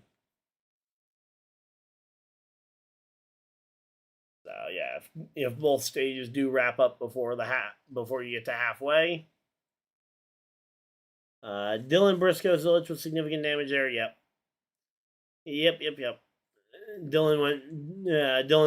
Went basically straight back to the garage, so it'll probably be a while if at all. We're currently at 40 laps to go in the stage.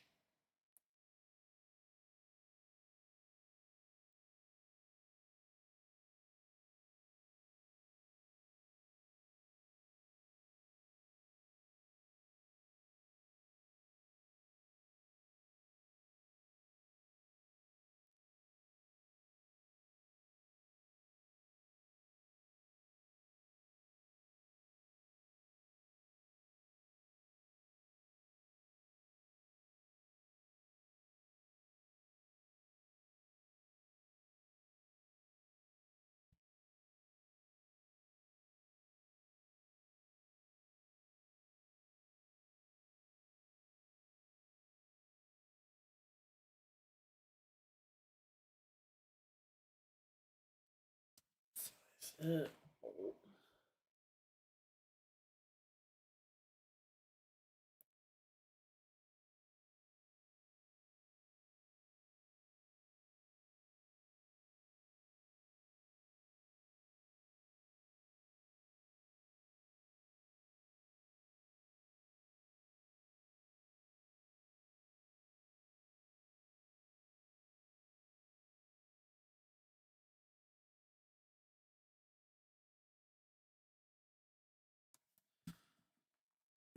so there we go. Again, we're just chilling out here. Hopefully everybody's having a good time.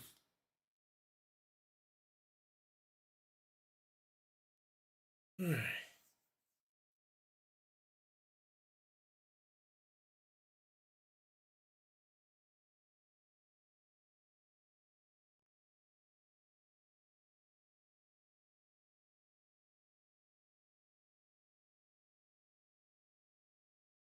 Alright, give me 1 second, guys. I just need to screenshot something real quick, and I need the bigger monitor for it, which is the monitor I use for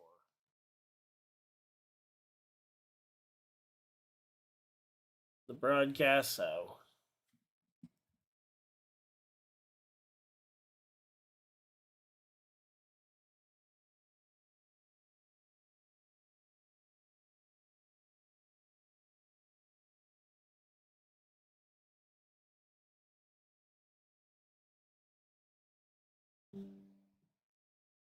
There we go. And now let's go ahead and just send that off real quick.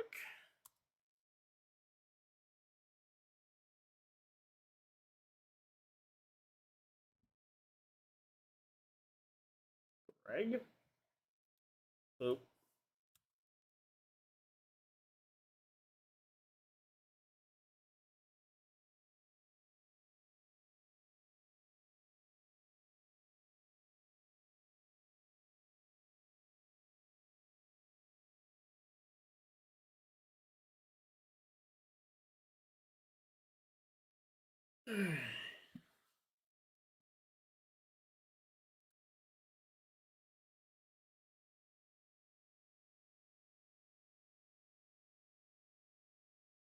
Alright, there we go.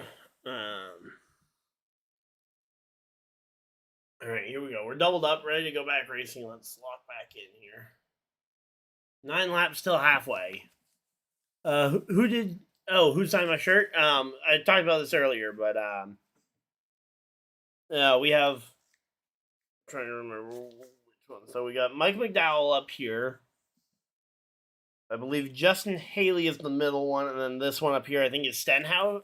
I know Stenhouse, Haley, and McDowell, I believe, are the 3 I got. Just trying to remember which one, but yeah, those were the 3 drivers. I got them at Bristol this past year. There we go. Green flags out. We are back to racing. Larson and Chastain out in front of the field. Johnson's still looking to get his lap back. Oh, man. Johnson didn't get his lap back there. That's unfortunate. Again, especially where we've got a very short clock here. This race might not go much further here.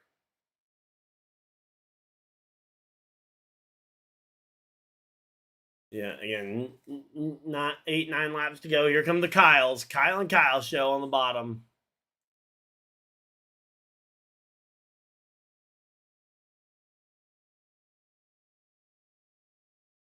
So yeah, once we get these 9 laps completed and we go to when we make it halfway, it will be an interesting one to see here.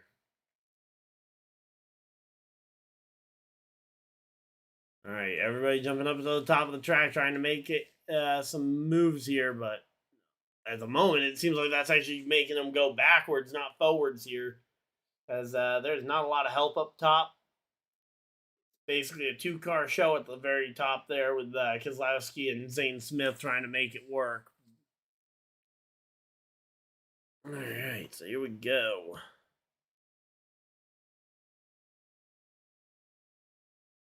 All right, we're 1 sub away from hitting that 330, that 3,300 number. Let's go.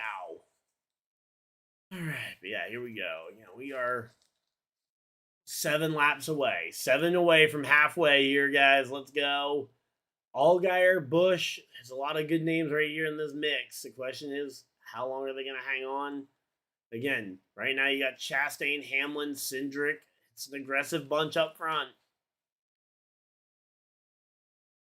It is going to be an interesting one all the way to the checkered flag here.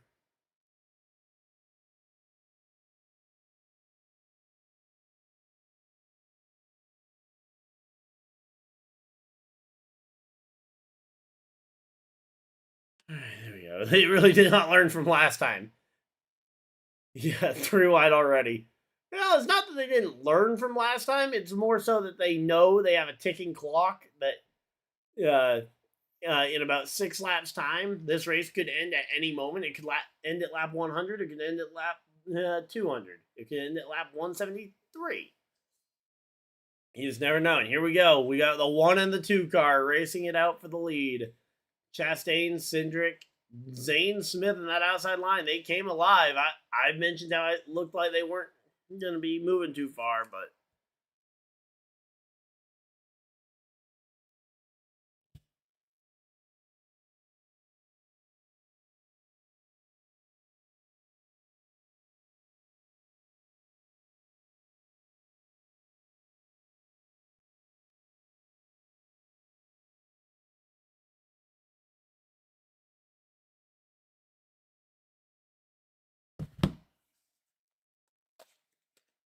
all right, so there we go.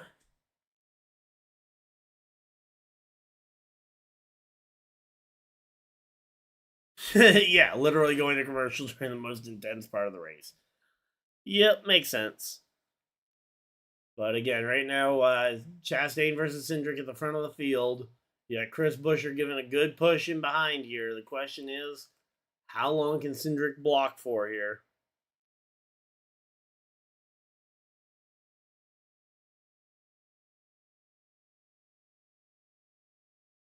Yeah, this bottom line though looking pretty strong here. Again, the Blaney making the move to the middle groove.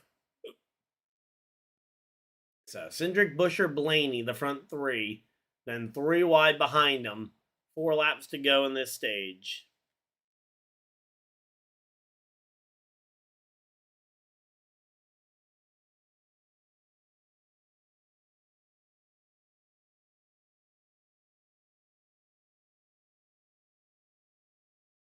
Let's see. It's a super speedway, so hit anyone's game. Yep, it is everyone's game. Yeah, as I very much it is a drafting track, so anything could happen.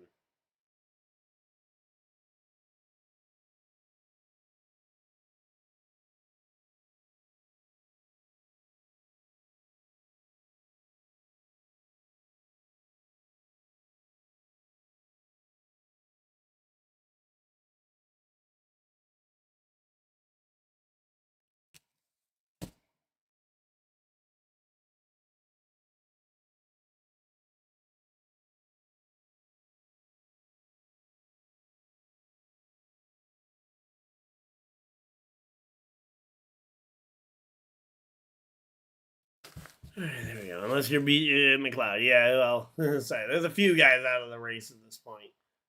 And McLeod has McLeod passed anything? Yeah, I don't think so. I think he is out of it. Oh, your TV is experiencing technical difficulties. All right. Well, as of right now, YouTube TV is not. Fingers crossed. Knock on all the wood we can. All right, we're back from commercial break, and let's see what we can go here.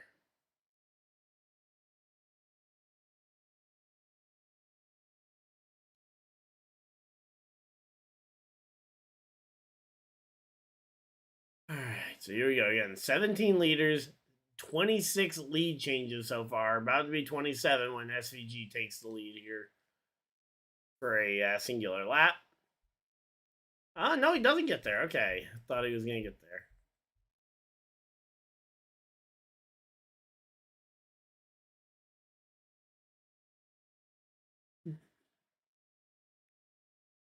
There are some TV glitches here and there, but it's fine. All right. DNS from the last wreck. Yeah, let me go ahead and get those real quick. We've actually gotten some laps. So it looks like McLeod, Dillon, Briscoe might be the only ones. Connor Zilic is 4 laps behind the race, but I do believe he is back out there.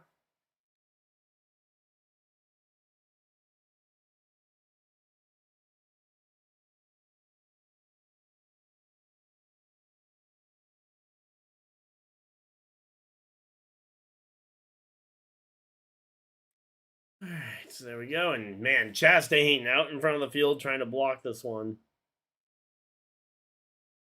Trying to block all these lanes of traffic. Kyle Busch right there in the mix.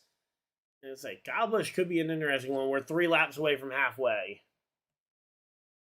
Let's see. Average Fox experience. Zilic is still out there. Multiple laps down. Yep. How's fantasy going? I have not actually looked at my fantasy team, but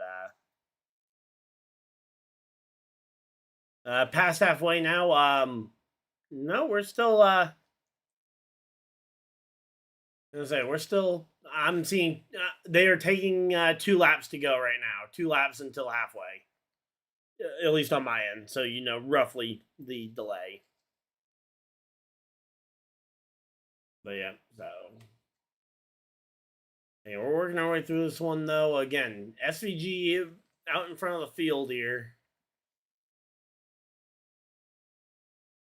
I haven't followed NASCAR for a few years, but trying to get back into it.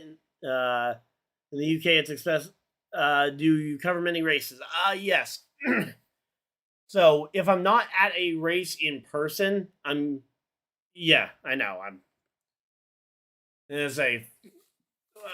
I say that I'm not sure my scoreboard's working. My scoreboard on the TV screen I don't think is working because. Oh yeah, there we go. Yeah, the scoreboard on the screen was frozen.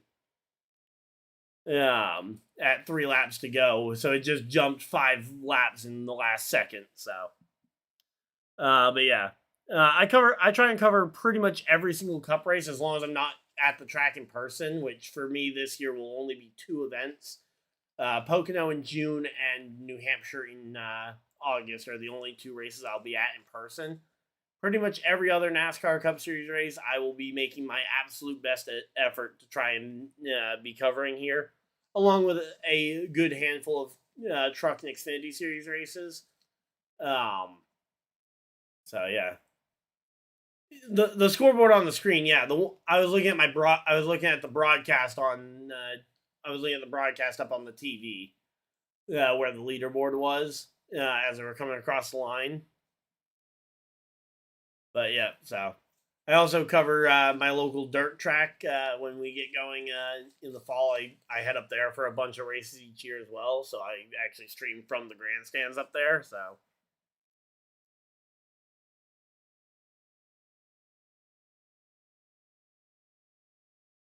But yeah, again, we got ourselves a pretty good race going here, though. Yeah, 27 laps to go in the stage, 97 to go in the entire race.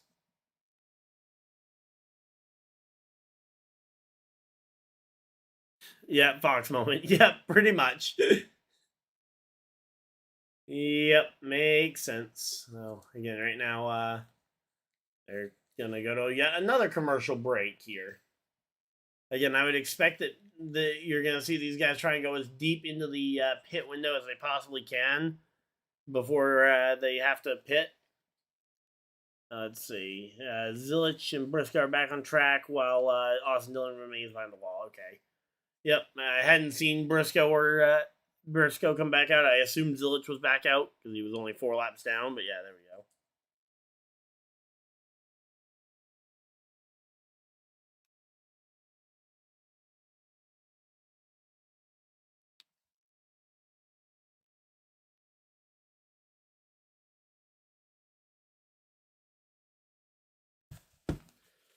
Yeah, well, as Briscoe had spun a lot earlier, so there we go.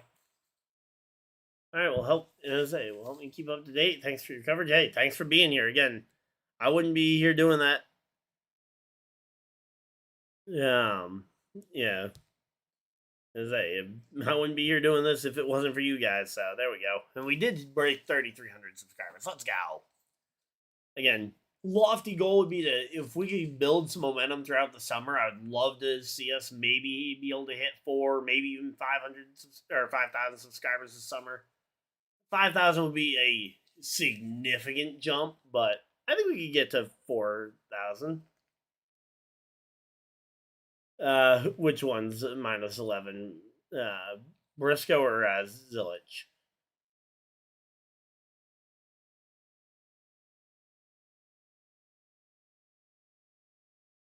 All right, but yeah, here we go. 24 laps to go in this stage. Kyle Busch and Kyle Larson 1-2.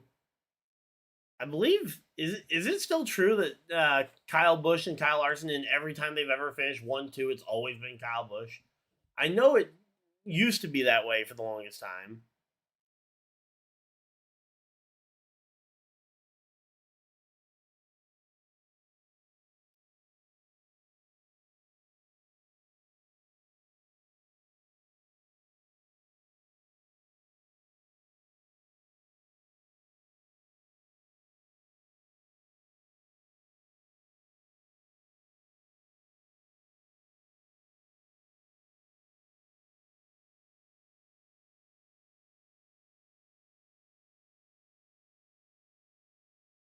All right, so there we go. All right, hey, you know what, guys? Let's go ahead and skip around to ads. Go ahead and skip around to ads here. We got Kyle Busch out in front of the field trying to block Ryan Blaney and Kyle Larson, dueling it out for the lead here.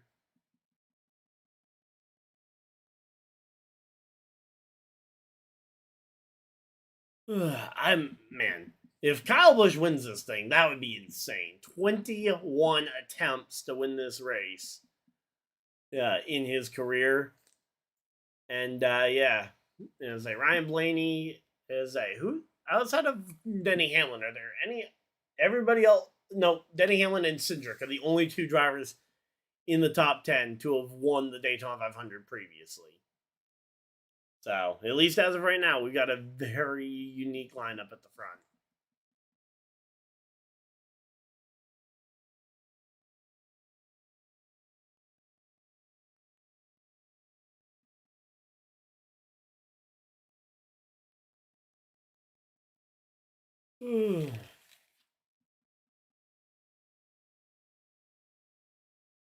What's the orange thing to the right over of Cowboys? I've got to see what this is for a friend of mine here.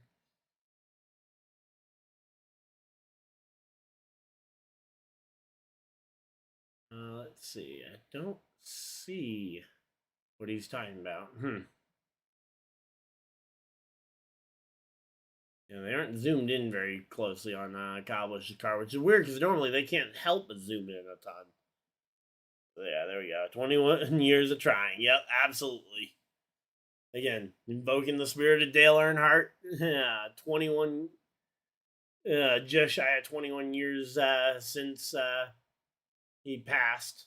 Or not, is it 20? No, 25 years. 25 years since Dale Sr. passed. Yeah, we're 3 days short of the anniversary. The anniversary of the passing is on the 18th. So again, Kyle Busch continuing to block both lanes of traffic. He's doing it. That's something we haven't seen a whole lot. I mean, we've seen drivers try to do it, and yet there it goes. Kyle Larson gets a good run though as soon as I say it, and passes Kyle Busch, but. Kyle Busch was doing a pretty good job at managing both lines of traffic and being able to keep them both behind him, which, again, we hadn't seen a whole lot of. We'd seen guys trying to block both lanes, and the second they'd go to block one, they get passed by the other. So, yeah, there we go. Yeah, 3,300 subs. Hey, I wouldn't be here without you guys, so, yeah, there we go.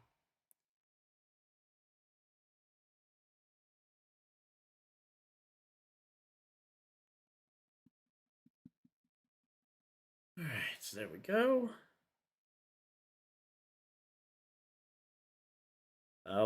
Larson Super Speedway win before GTA 6. At some point, the GTA 6 jokes have got to stop, right? Well, I mean, we're not going to have a Corey Heim Cup Series championship before GTA 6, right? Right? I mean, that game's got to come out at some point.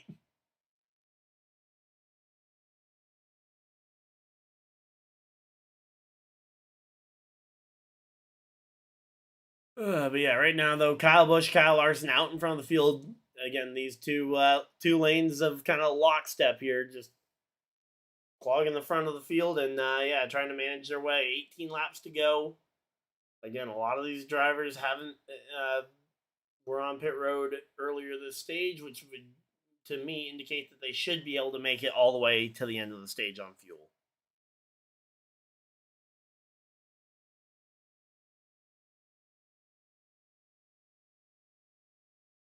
All right, so there we go.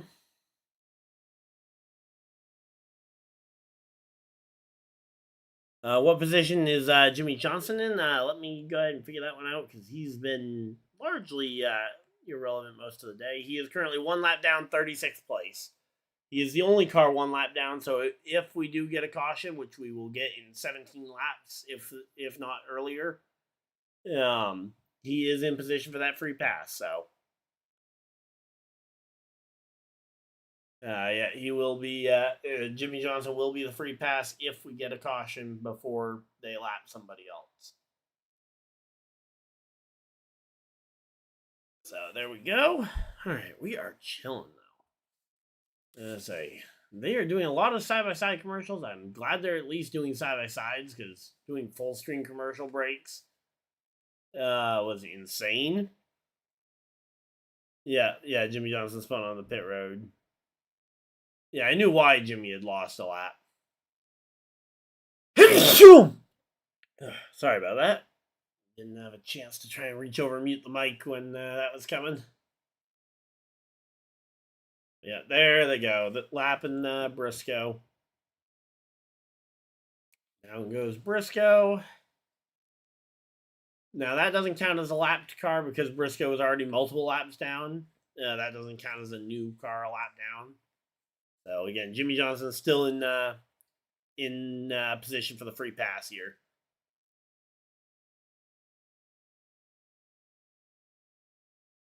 All right, here we go.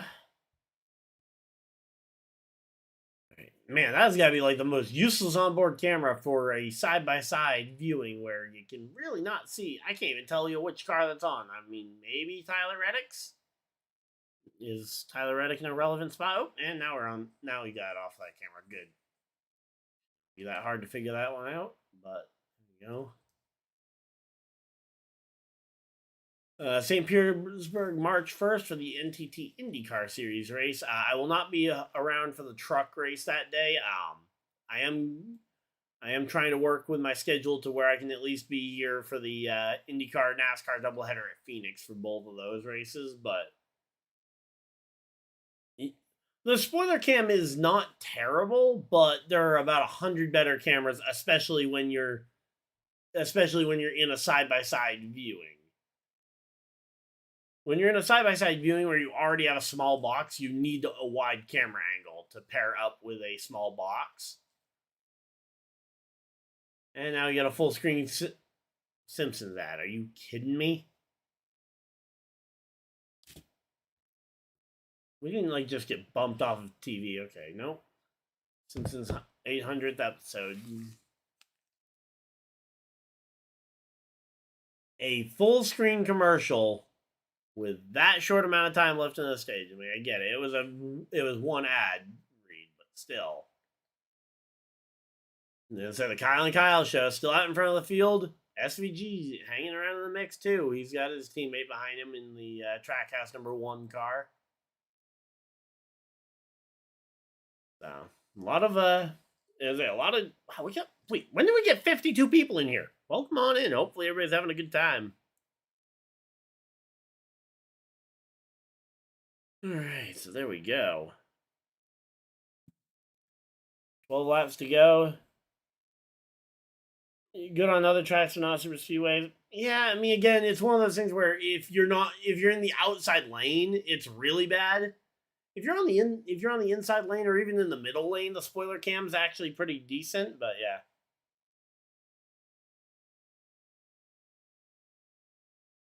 Yeah, I know. I saw the commercial for The Simpsons because they went full screen on it, and I was worried they were about to go and do another full ad session of full screen ads. But yeah, 800 episodes for The Simpsons, pretty cool. I mean, I've never really watched The Simpsons, but yep, there we go. Rain's pushed north. We should be good to make it all the way through. All right, so we shouldn't have. Say weather forecast looks like we're gonna be good to go all the way to the end of the race. The race's full distance, hopefully, without any further rain. All right, Zilich and Mears, 2 lap cars coming up. All right, so again, right now, Blaney, Larson, Hamlin is this group at the front of the field. It's going to be tested to see how they get around these two.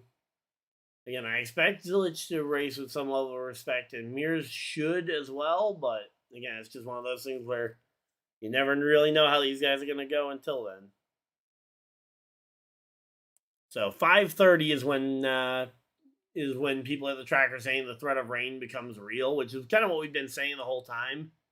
And because we started an hour earlier than normal, we should be in the clear to get through without any rain interference. But yeah, it's just one of those things where rain and weather is fairly unpredictable. So hopefully it stays away that long. And here we go. Big push from Allgaier to the back bumper of Denny Hamlin. Can Denny Hamlin steal this stage win from Kyle Busch?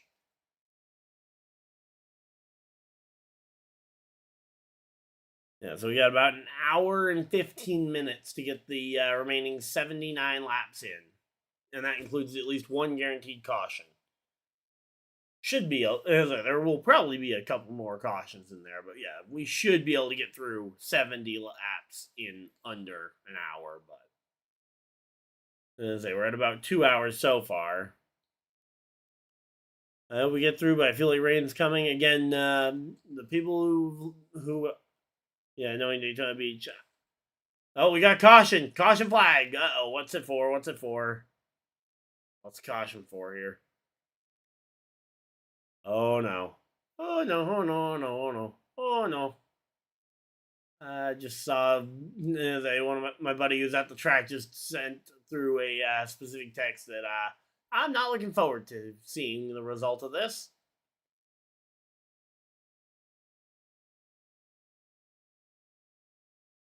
Yeah. Oh no. Oh no.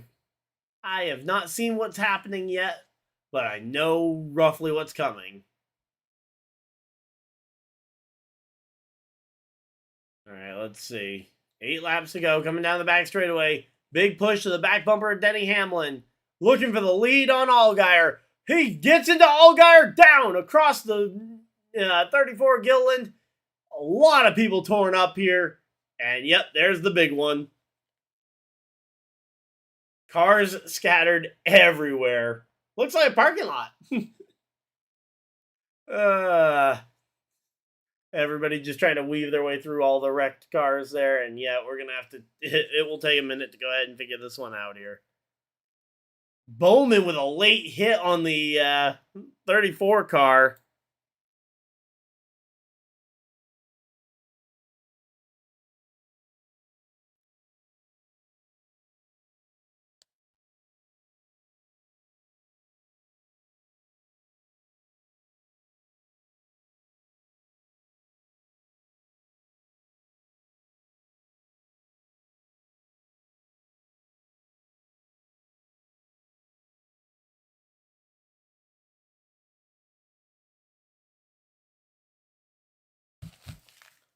All right, there we go.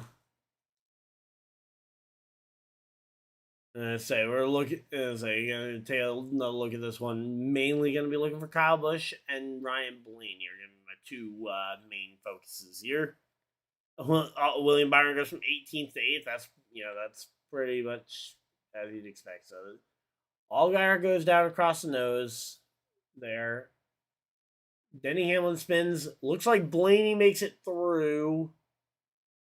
I don't know where Kyle Busch is in all this.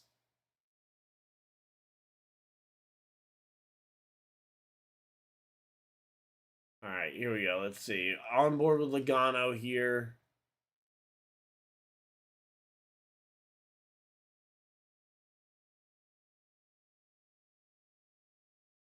I don't see it. Oh, okay. There's the late hit by. It was actually the back end of Gilliland's car spinning down into the 48 that really kind of did that. Yeah, Jimmy Johnson should be the free pass to get his lap back here.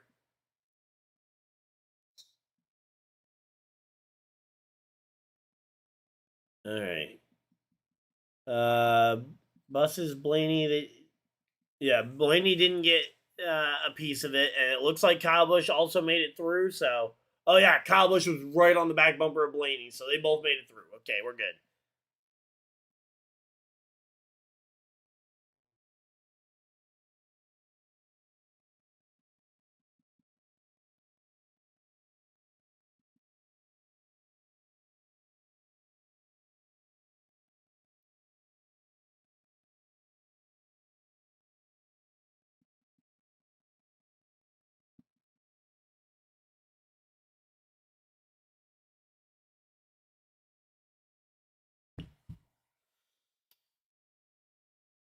All right, there we go. Yeah, we got past halfway here. Johnson's doing better than BJ McLeod. Yep.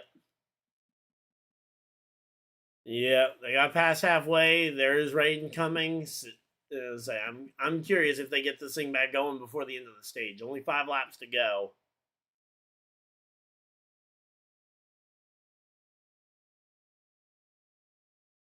Nemechek, yeah, that would be another one that got lucky.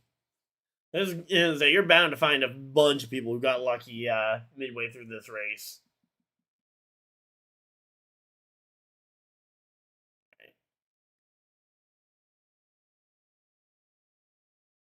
All right, there we go.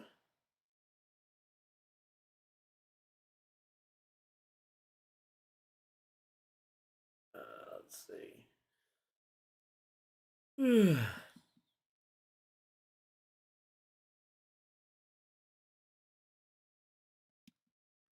We're under caution flag here. We're just kind of waiting to see what the field's gonna look like when we get back racing here.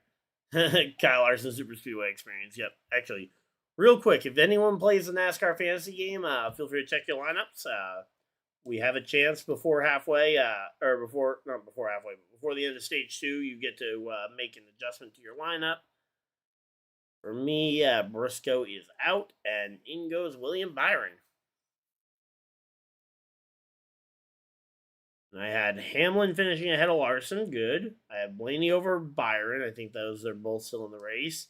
I have Busch over Elliott. And then I've got Preece over Bubba. So that's probably the only pick that isn't going right now for me. And let's see how I'm doing compared to our fantasy league. I am in 3rd place, only behind my dad and GL Racing, who are both ahead of me in points at the moment. But hey, 3rd place is not too bad. If you guys want to play the NASCAR Fantasy Live game with me, should be top link in the description. Should take you to our to the invite for the 2026 season. Kyle Larson's trying, but you should be in the garage. Doesn't look safe to drive it. Yeah, well, if he can, the thing is, if he can beat minimum speed, the damaged vehicle clock will go away. I believe, unless they got rid of the damaged vehicle clock. Trying to remember if they did that or not. But yep, there we go. Jimmy Johnson gets the free pass officially. Mike McDowell was in it. No. I hadn't even thought to look for Mike McDowell yet in the mix because he was far enough back there. Uh-oh. There's like Rick Hendricks down there on pit road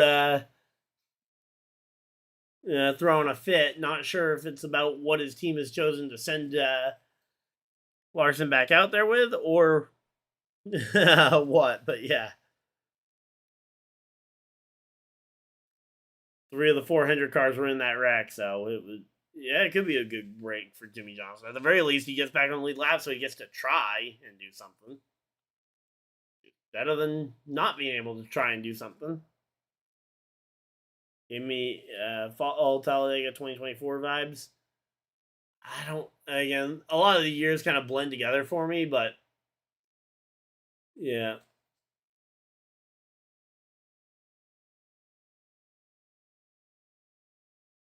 All right, we just had a little bit of a buffer there, so I'm probably another couple seconds behind, whereas compared to where it was, but yeah, again the 34 of oh yeah, that hurt, and that's almost certainly going to be the end of the 34th day if it wasn't already going to be. All mad at Hamlin. I mean, honestly, I think Allgaier is at least partially to blame because that was a really late block. And it looks like, are they going to just end this stage here?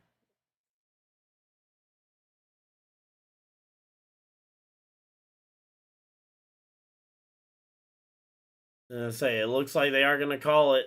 The stage win is going to go to Bubba Wallace, Ryan Blaney, Kyle Busch, John Hunter Nemechek, and Riley Herbst, top 5 in the stage. Logano, Heim, Byron, Reddick, and Busch are the top 10. Yeah, Allgaier is definitely done for the day.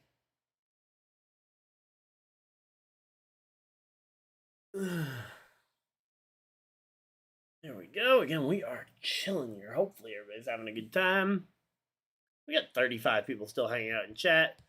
All right, now that stage 2 is over, I'm gonna give it a try to put the to open the chat back up to everybody else. If we get another bot, if we get even one more bot, I will flip it right back. So don't you worry. But again, I'm not a big fan of subscribers only mode. If I can at all avoid putting it on, I try to. There we go. This is a good race. That is, yeah, Trev. This is absolutely a good race. Say we've had some good portions of green flag racing. We've had a couple of insane wrecks. Yeah, again, if the bots do come back, I'll flip it right back. It's just one of those things where I want to try and leave it open because I know not everybody wants to feel like they have to subscribe, and I don't want anyone to feel like they have to subscribe to this channel. If they want to subscribe, great, love the support, but you know, I never want anyone to feel like they have to subscribe to be a part of the group, to be a part of the experience here. So yeah, again, if I can avoid it, I always try to avoid. All right, so I'm gonna flip back and forth to the channels. Yeah, wouldn't be a Daytona 500 without a huge one. I mean, you probably, if you go around to enough Daytona 500s, you could probably find one that didn't have a huge wreck. But yeah, a lot of them have at least one big wreck somewhere in them.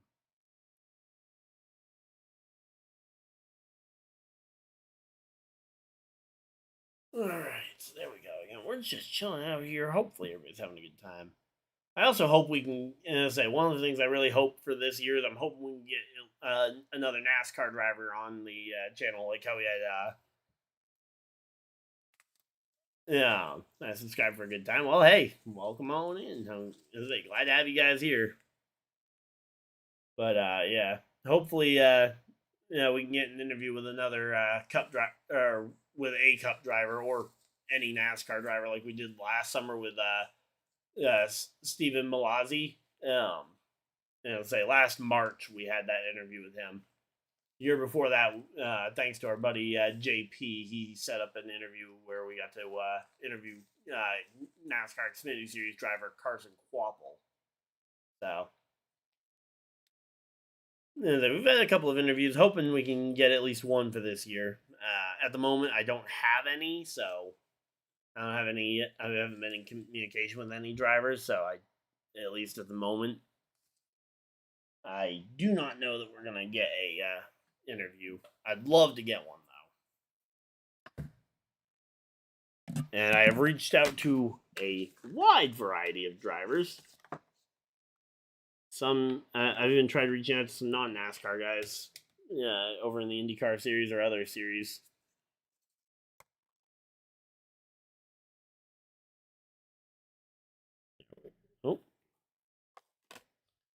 O'Reilly. Yep.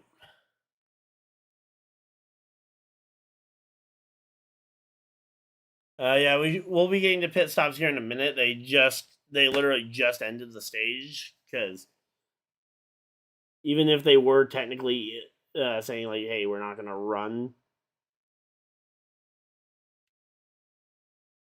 any more laps," they still have to technically log the right amount of laps to the end of the stage.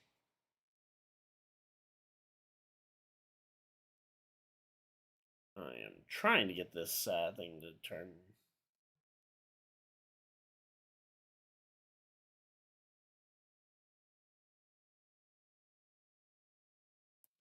All right, so yeah, we're coming back from commercial break. They're showing the list of drivers involved in the wreck again. Have not yet seen the involvement of Mike McDowell in this one.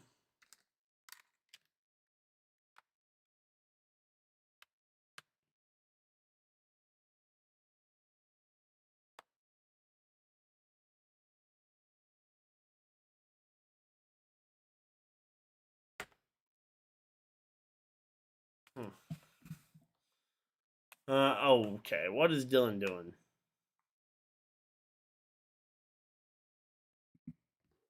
Look at who's number 20. Noah Gragson. Okay.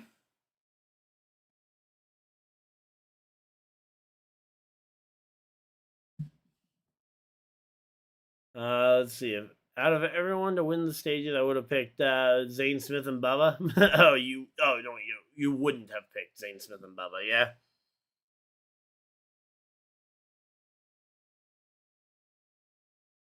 Number 4 is 20th place. Yep. That it is. So yeah, there we go. Man, these clouds do not look overly friendly. Again, we've already made it halfway, so whatever we get in today will be the end of the race. There won't be any. There won't be a resumption of the race tomorrow.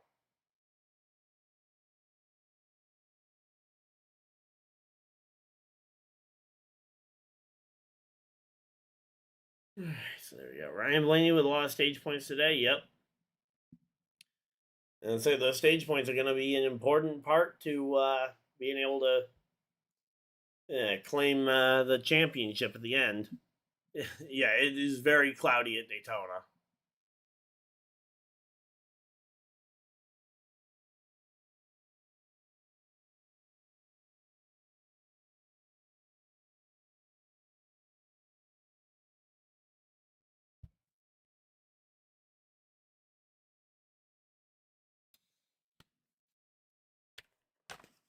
All right, let me try playing this one back in.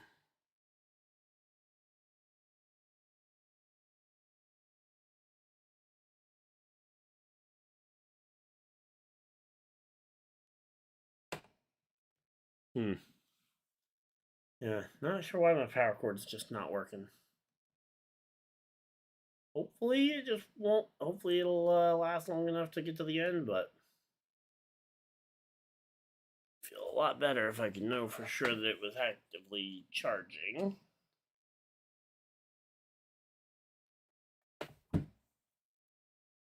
All 42311 cars in the top 10. Nice. Oh, and there they go.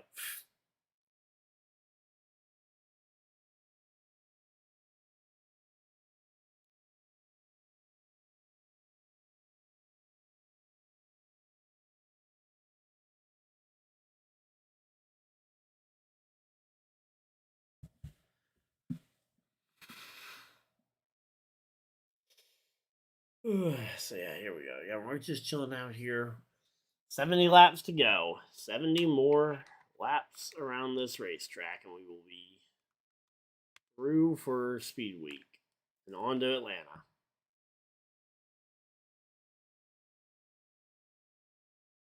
Oh. Something I did there had it working for a second.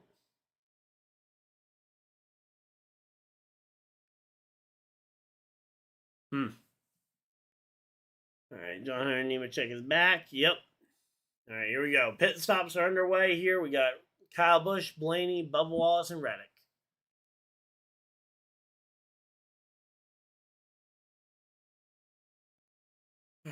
here we go.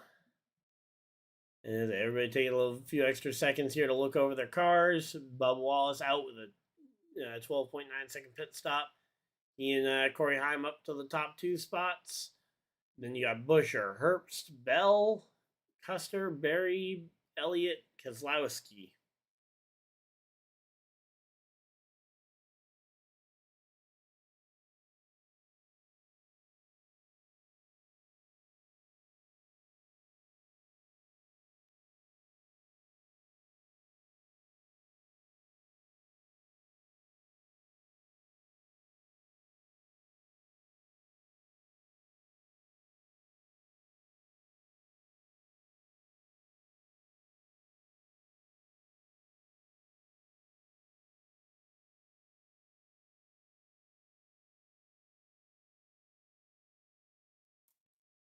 All right, there we go. Update of DNFs. Let's go ahead and see who all we got. All right, so as of right now, we got McLeod, Dillon. Again, right now it's hard to tell because they're all, I believe, Allgaier, Gilliland, and Bowman, I believe, are all out. I don't think anybody else DNF'd in that one. There was a lot of crash damage to go around, but no, I don't think too many DNFs.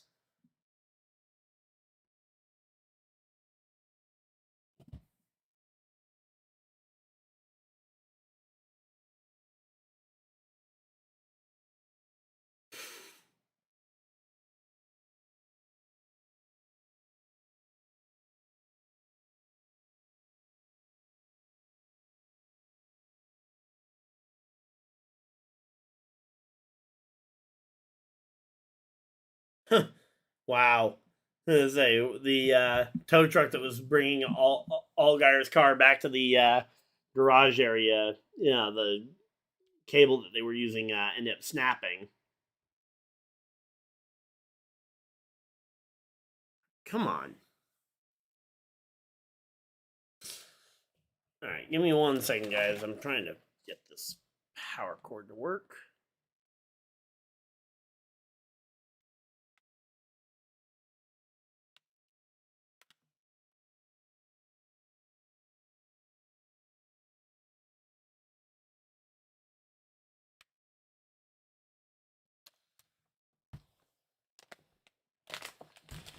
Lights are on at Daytona already. Wow.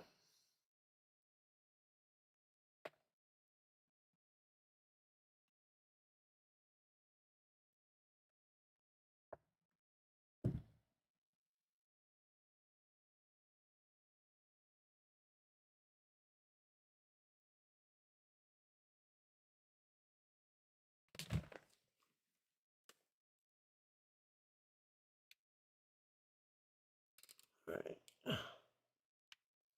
Come on. The clouds really made the track dark. Yeah, that they did.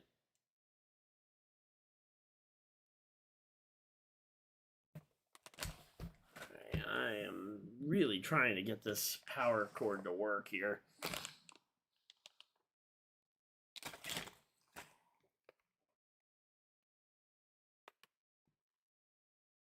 Especially because I would rather not invest in a... Ah, there we go.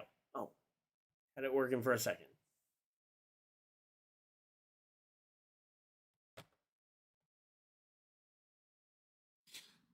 Literally was working for a second there.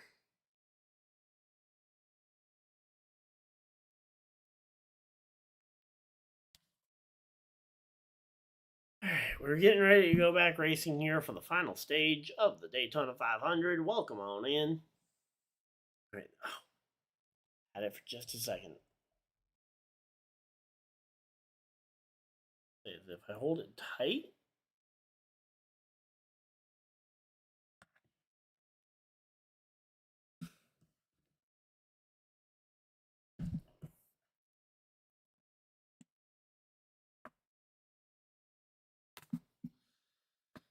All right. We'll try and make this one work, and hopefully, again, if this race is over in under an hour, we shouldn't have a problem.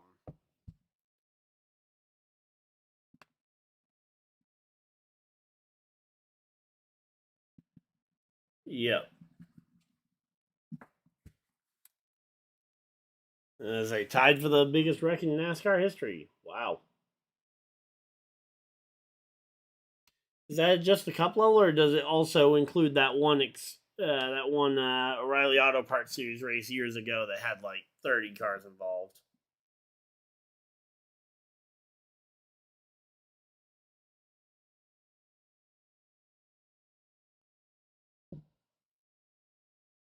Yeah, I remember that crash.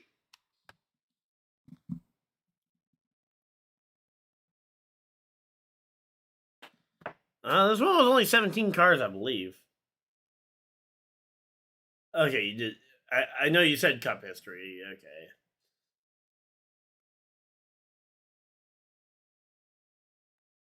But yeah, according to Fox, it's only a 17 car crash. So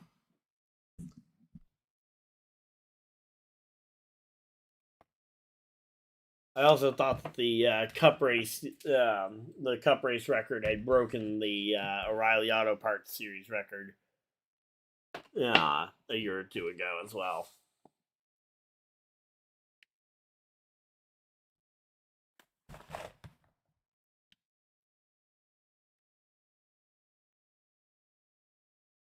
All right. Well, looks like we're gonna be getting ready to go back racing, and yeah, I'm gonna be able to keep fiddling with that.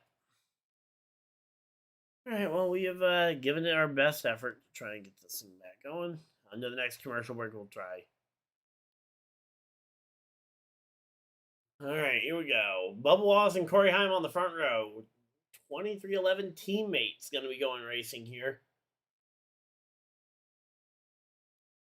Hey, look, Allmendinger up into the top 20, along with Jimmy Johnson. Not bad.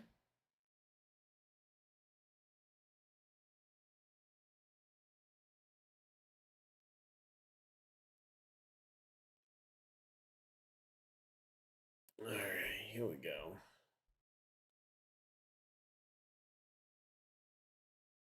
66 laps to go here. Working our way through this one.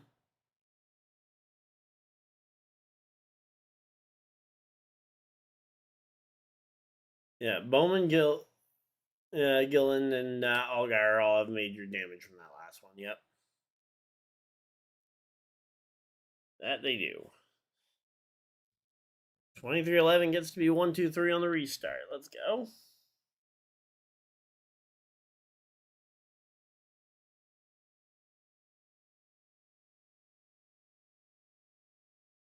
All right, here we go. Pace car is going to be pulling off the racetrack, and we're going back racing. Here we go. Green, green, green. Green flag's out. We are back to racing. All right, we got Cole Custer up into the top 10. Let's go. Shout out to Cole Custer. As, yeah, there is a long line of cars coming out down this one.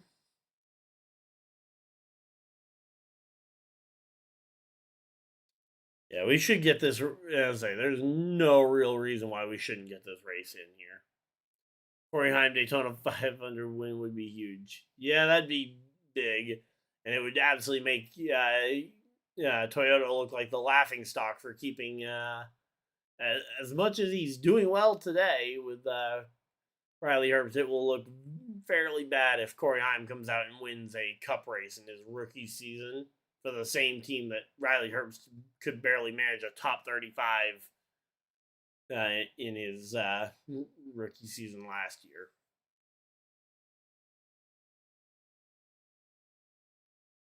All right, so there we go. Again, everybody's cycling around here, waiting to see where everybody's going to cycle out to.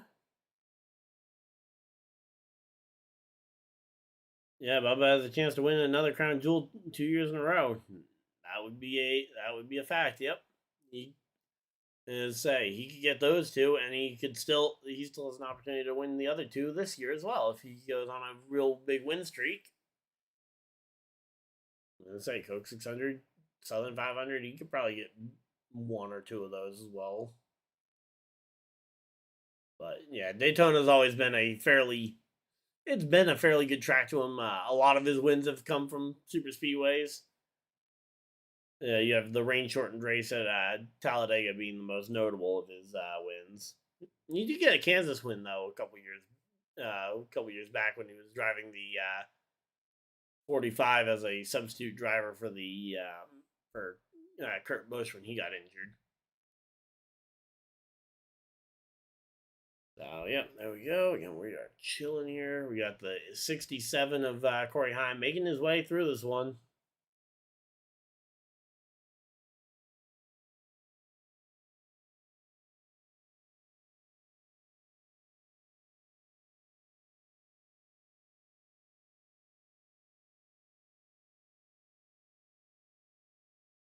All right, so here we go again. That outside line with Chris Buescher is going to be an interesting one here as Bubba Wallace not really looking like he's going out of his way to try and block that top line, which if you're him, you'd want to be making sure you're blocking all three lanes as best you can.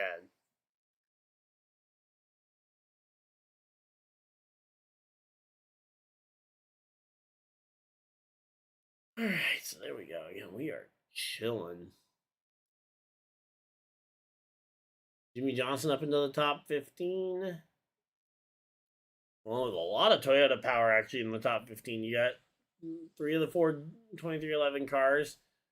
You've got Christopher Bell. Denny Hamlin's up to 11th.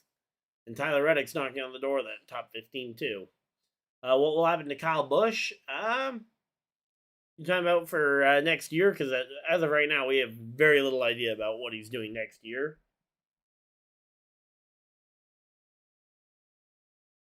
I like how the ticker has a page just for McLeod. Yeah, probably because my guess is that it's probably programmed to have 40 cars, and well, McLeod's currently in 41st place because we have one extra car for today's race, but.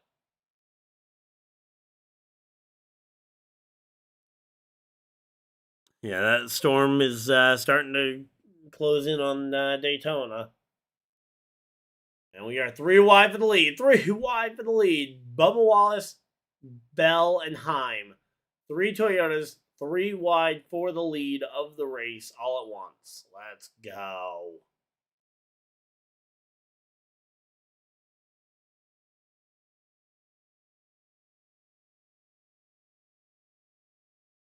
Yeah, moving the race up an hour was definitely the right call. Wow. To think we are actually going to have a shot at getting this race in its entirety with this rain front moving in. As these drivers though, they can't relax because at any moment, if a lightning strike hits within 10 miles of the speedway, we get shut down. And if we get shut down at all, I don't think we're getting back going. Sensing a big one part 2, well, that's pretty easy prediction there. Because yeah, we are very much in a situation of yeah.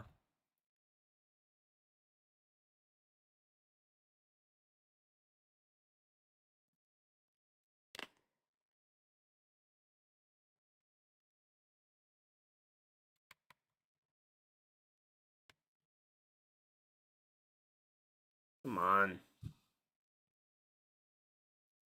There we go again. We're coming back from commercial, or we came back from that Denny Hamlin ad break that they did for Toyota, and again, Corey Heim and Bubba Wallace still door to door, just kind of creating a little bit of gridlock here. Yeah, as we've got 3 full lines. Yeah, 3 full lines, all led by Toyota, and there's not room for a 4th lane. So now everybody's just kind of, you pick a lane and you're stuck in it, at least for now.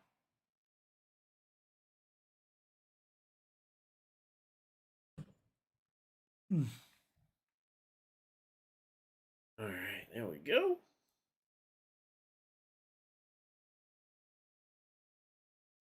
Come on.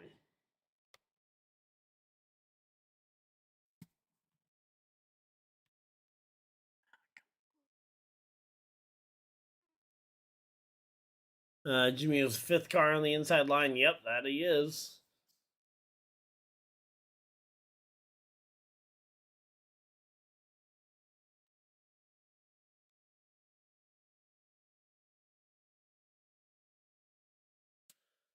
We're trying. I'm still trying to get this computer to take a power cord.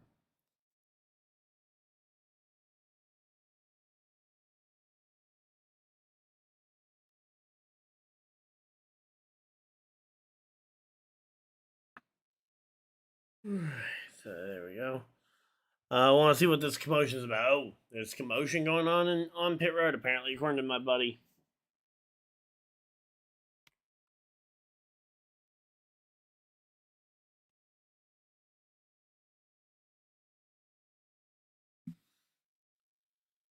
All right, talking with Michael Jordan right now. Oh, we had it for a moment. Come on, we just get it to stay again for like 5 minutes. Even it would charge right up. So at the current moment, we're not. I'd say we're losing a couple percent pretty quick here. Just figure out how to get it to work consistently here. Corey Haim should have. They should have him full. They should have him through full times. Yeah, they should have him on a full time contract here. But again, money is a big reason as to why he isn't there full time at this point.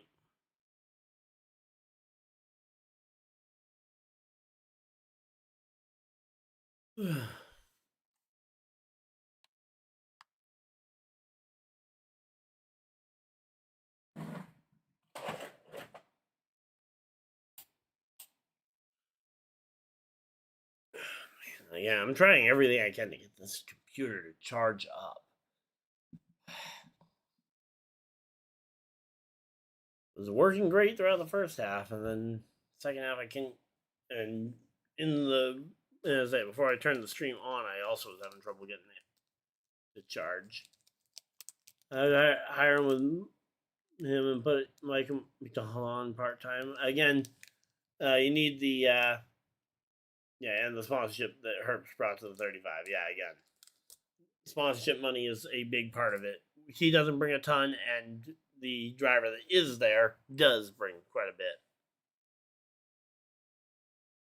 So yeah, again, they've locked this grid down though.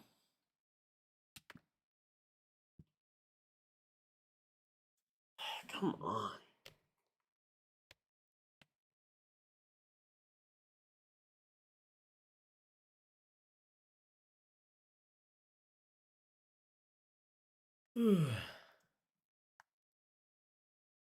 We're still, say, the good thing is we're kind of, all we're missing right now is gridlock because they are still 3x3x3 with not much that they can do at the moment.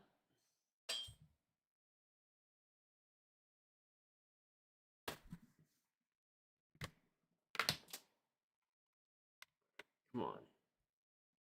Something. 41 car looks a lot better on a Chevy. Yeah. I don't know. I haven't actually noticed the manufacturer change a whole lot on the 41 yet. Although it doesn't, it certainly helps the fact that the Chevy has a brand new body today too. So.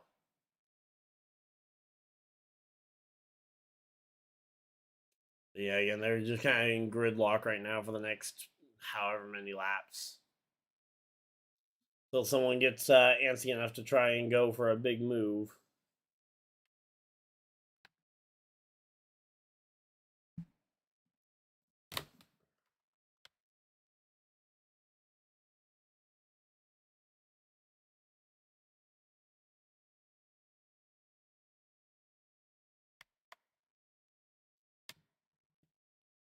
But yeah, if Heim was full time this year, he and Zilich would have a legendary Rookie of the Year battle, I think. For an average fan, that yes, yeah. Again, it's one of those where it's like, yep, 3 wide, 3, 3, 3. Say 3 wide, 3 wide, 3 wide, 3 wide, 3 wide. But for us, we all know it's kind of just lockstep at this point where they cannot move, and there's not room for a fourth lane to develop.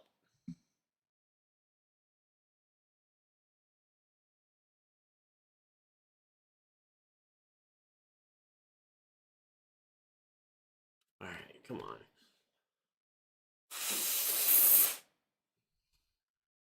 Come on, come on, come on.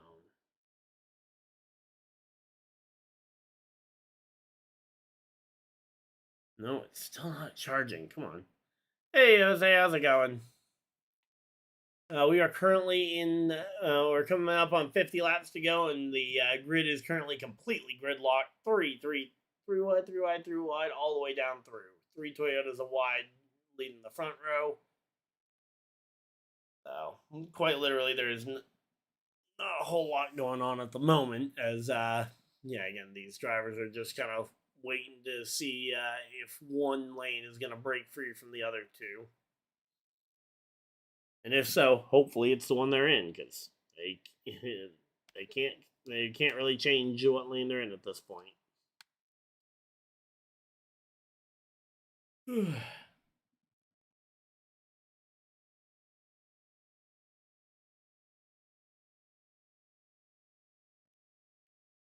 Who's the winner? Currently, it is they are 3 wide right now for the lead between Corey Hine, Bubba Wallace, and Christopher Bell. The 3 of them are separated by a mere 0.02 of a second at the moment. So, as of right now, no one's the winner. Oh, it is starting to sprinkle a little bit of raindrops at the track.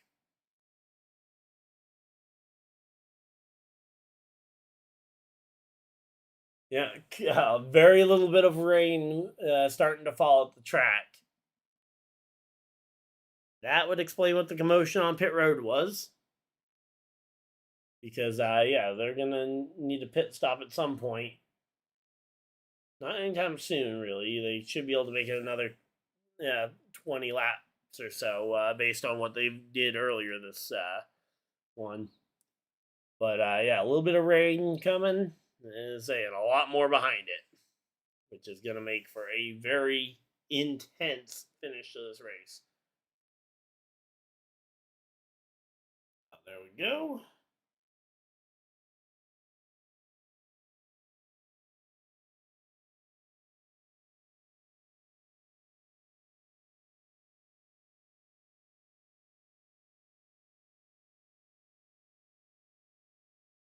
All right, there we go.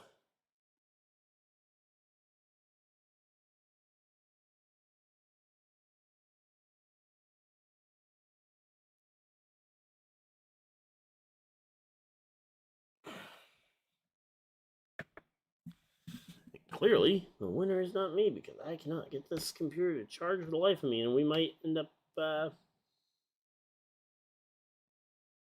hope we don't end up missing any of this. But,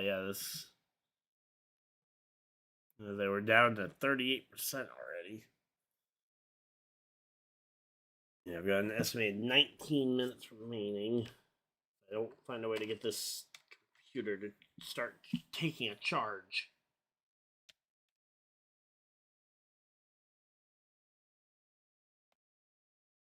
Oh, come on, I had it for a moment.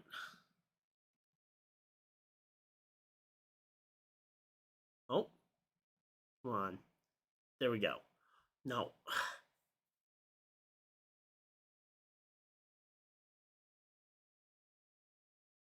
I really want lap car to screw up the gridlock. Yeah, that would be that would make for an interesting situation. No, there we go. All right, just gonna leave it as at that. There we go. We got the laptop charging. All right, we should be able to make it then to the end of the race if that just does not screw up. Larry Mack said we should be able to make it to the end. Yeah, that's what my friends have been saying, that we should be able to make it to the end, barring a extended caution or red flag period between now and then.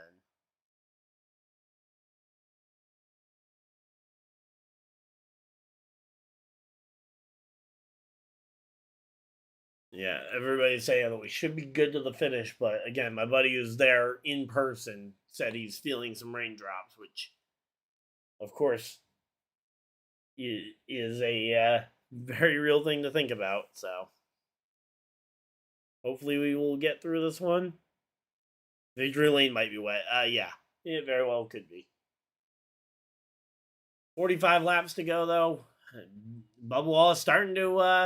Like I said, those front two lanes, those bottom two lines are starting to take the lead over the 3-lane traffic here. I say Christopher Bell up at the top line here, not making a whole lot happen. The Josh Berry throwback is incredible. Yeah, that paint scheme's always a pretty fun one when you see them change it up because it stays the same for so long. It's like, okay, I want to see a little change. And hey, if that changes in the form of a throwback, absolutely cool. If the changes in the form of them trying to modernize, I'd be shocked because I don't think the 21 has really modernized anything in a while.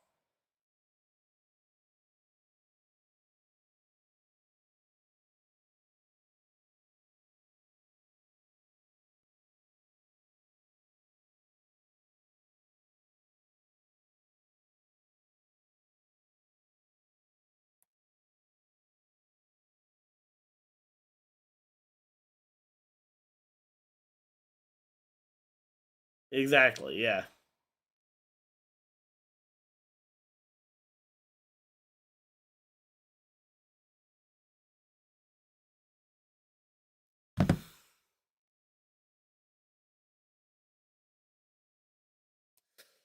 So yeah, there we go. Again, just still locked in gridlock. They're talking with Justin Allgaier, who's now checked and released from the infield care center.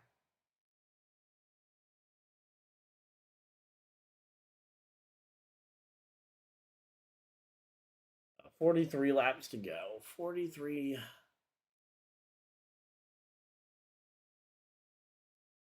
Right, here we go. Telling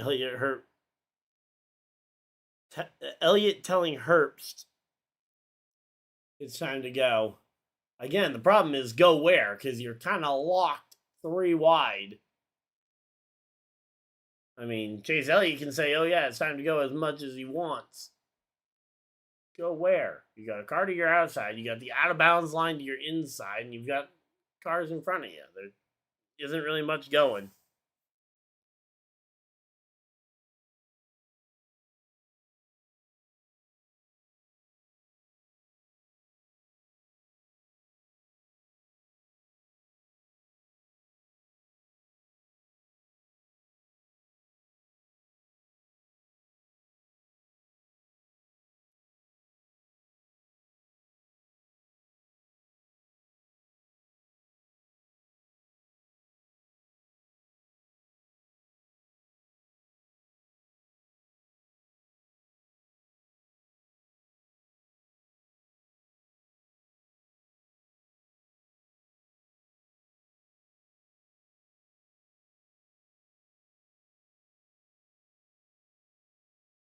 All right, so there we go.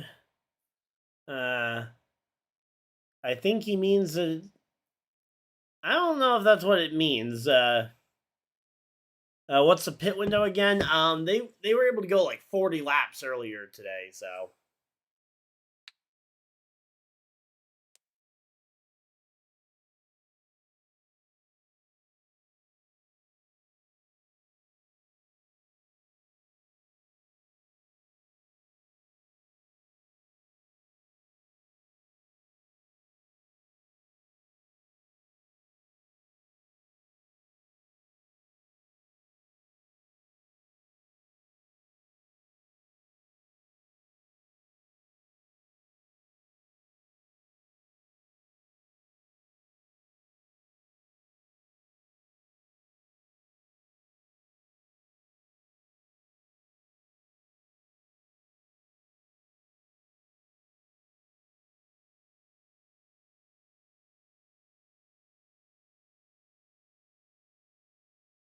All right, there we go. All right, we got that all set up. Again, we're still kind of just in lockstep here. I mean, there's nowhere to go here. I believe 2016 was the last Daytona 500 to end during the daytime. Yeah, 2017 definitely ended under the lights. Yeah, because again, most of them are planned to end on, because like green flag is usually around 3 p.m. and with sundown around 6, it's like okay.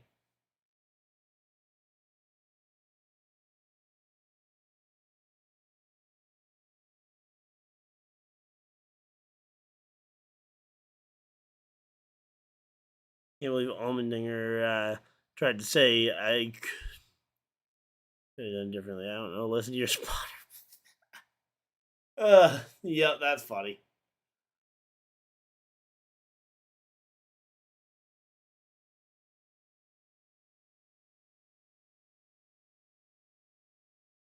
Oh, Allgaier. I thought he said Almendinger. Allgaier. Yep.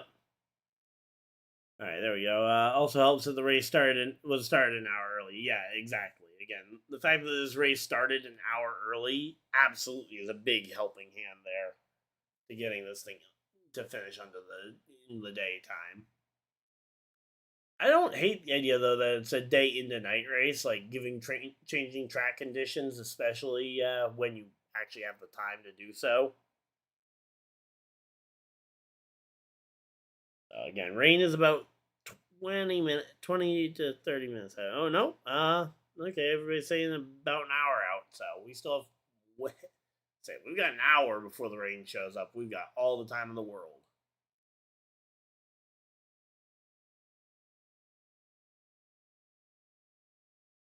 There we go.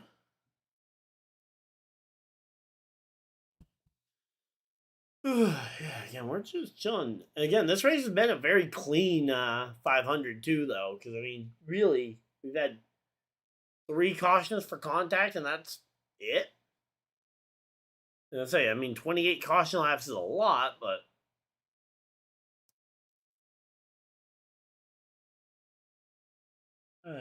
man,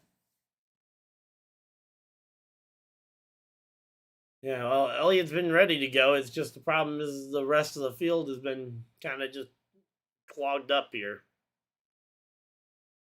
Actually, where did Chase Elliott go? There he is. He's fourth car line on the bottom.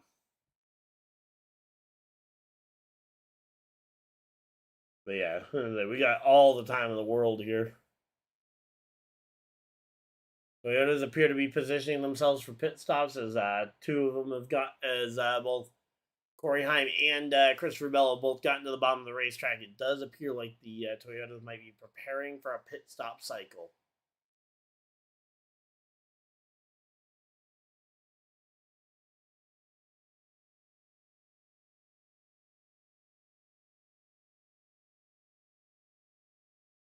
All right, so here we go again. We're just chilling and smile. All right, let's see. The Coca-Cola 600 is always one of my favorite races because of that. Yeah, absolutely. All right. Shout out to everyone in the chat, including Ryan Dyer. Keep up the great work with the channel. I appreciate it. And shout out from South Bronx. All right. Hey, thank you for the shout out. Hey, popping on in, saying hi. Always appreciate seeing some positivity in the chat like that. So, all right. Hey, we got 35 laps to go here. And again, it looks like we're getting ready for some pit stops coming up here pretty soon. I'll say sold out crowd of nice. I'll say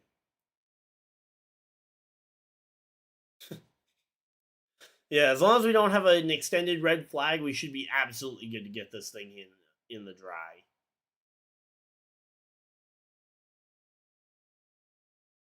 The good thing about tracks like Daytona when it comes to the rain is that there's no if, there's no like, oh, is it dry enough to run the rain tires versus it being pouring rain.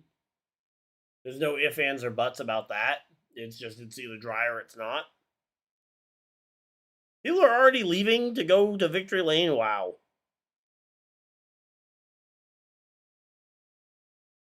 Lappers? I'm not seeing any lap down cars yet. Maybe I'm just not seeing them yet, but because their camera angle is not a very wide angle. But yeah, I heard about Allgaier's front end being completely gone. Did he get back in the car after going to the infield care center? Wow. Strange.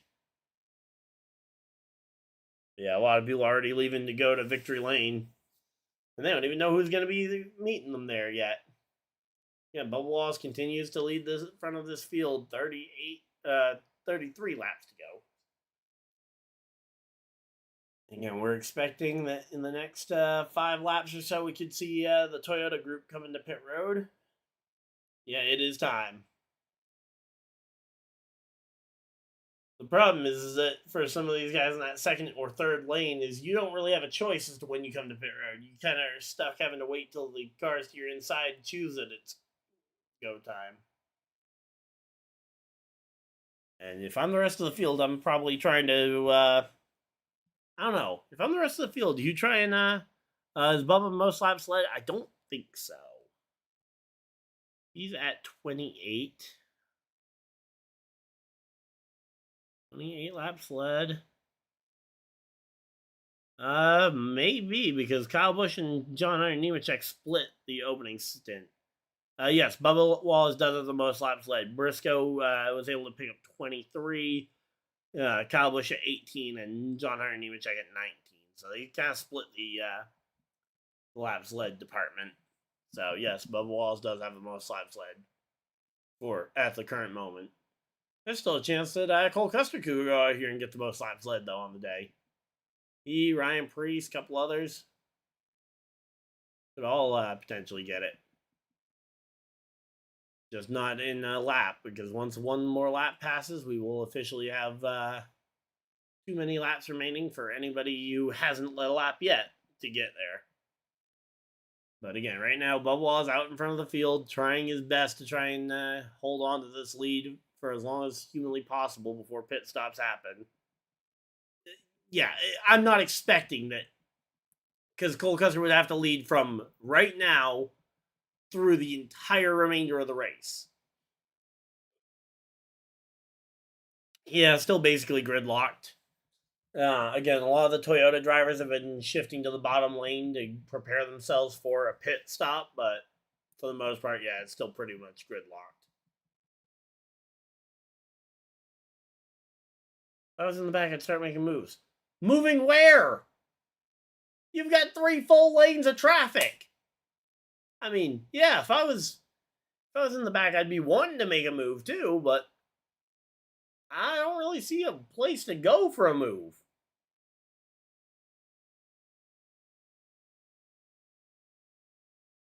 Like, there's not room for a 4th lane.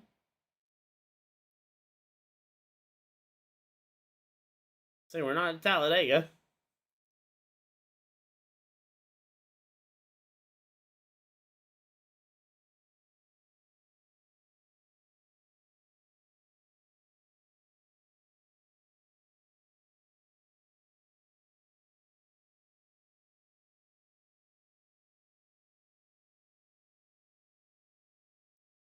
Yeah, the very tail is single file. That's because that will help with their overall speed. But the point being is, once you get caught back up to the pack, though, you don't. There's nothing to do. Like the 3 wide wall in front of you tells you that even if you get to the front of your line, okay, even if they were lead lap cars,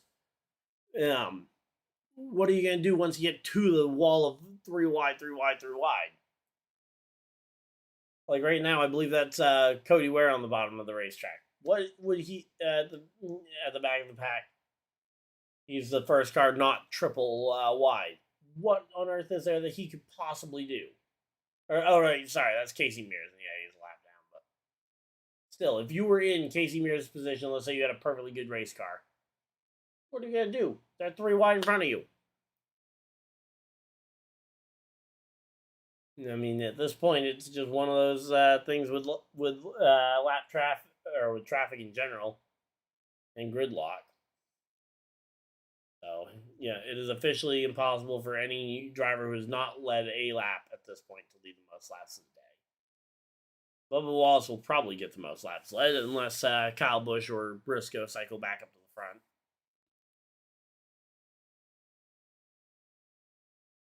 Mm-hmm.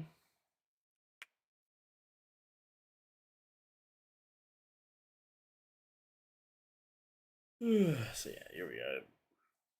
People are talking already about whether or not we'll stay green all the way to the checkers. That's like, yeah, no, we are not staying green all the way to the checkers. I am willing to bet that.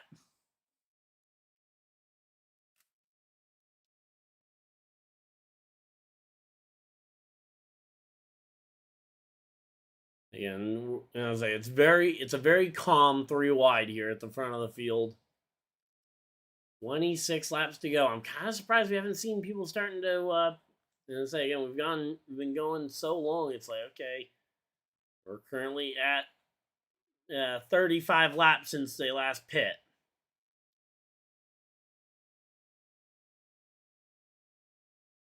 Okay, I don't know why you'd know what that looks like, but again, right now though, Bubba Wallace starting to pull a pretty big advantage here over the rest of the field. Just waiting for a bad push as an attempt to clear to go to the bottom. And of course, the whole field. Yeah. Well, again, that's the problem right now is that, again, that inside line, everybody's waiting for the pit stops. Once we get a pit stop sequence out, it is going to be hot and heavy for the remaining 15 laps or so that we're going to have. But if I'm the Toyotas, I'd actually be wanting to pit a little earlier so that you can have that momentum. That way, if you do go green flag to the finish, you're not stuck waiting. You're not stuck having to try and get back up to speed with like 5 laps to go.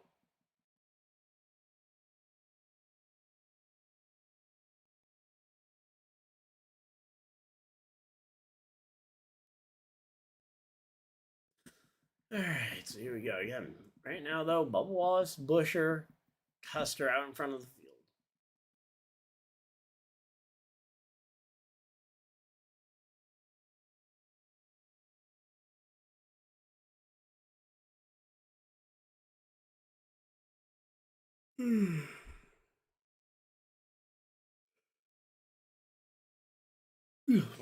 All right, so there we go. The top lane starting to fade a little bit.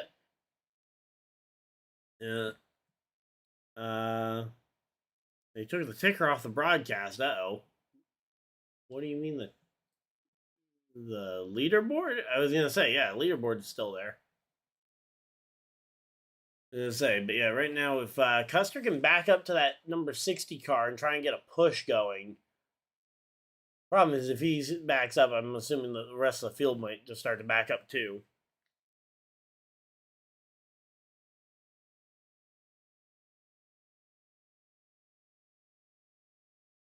But yeah, right now though, you got Bubba Wallace, Bell, Busher. Again, the front three, it's just kind of been a very much a. Okay, there we go. Bubba Wallace to the bottom of the racetrack. I'm expecting that we might see hands out the window here to communicate. Oh, Bubba just picked up some big piece of debris there on the nose of the car. And again, I would expect that maybe we'll see a bunch of Toyotas coming down pit road here. Again, Bubba made a pretty obvious move to the bottom of the racetrack. Bubba's getting close. Nope, they did not peel off anywhere near early enough, so clearly they stayed out. But again, they're starting to definitely starting to look the part here.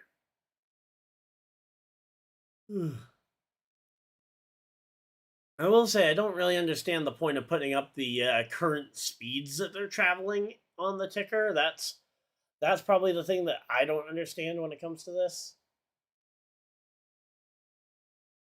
Like, why have the previous lap time is fine, but like the actual like live speed doesn't really do anything because it changes too frequently to make it actually matter. Bubba went to the bottom. It's like 5 laps ago. Yeah, again, Bubba went. They just took 21 to go on my end. They just passed the start finish line, taking 21 to go.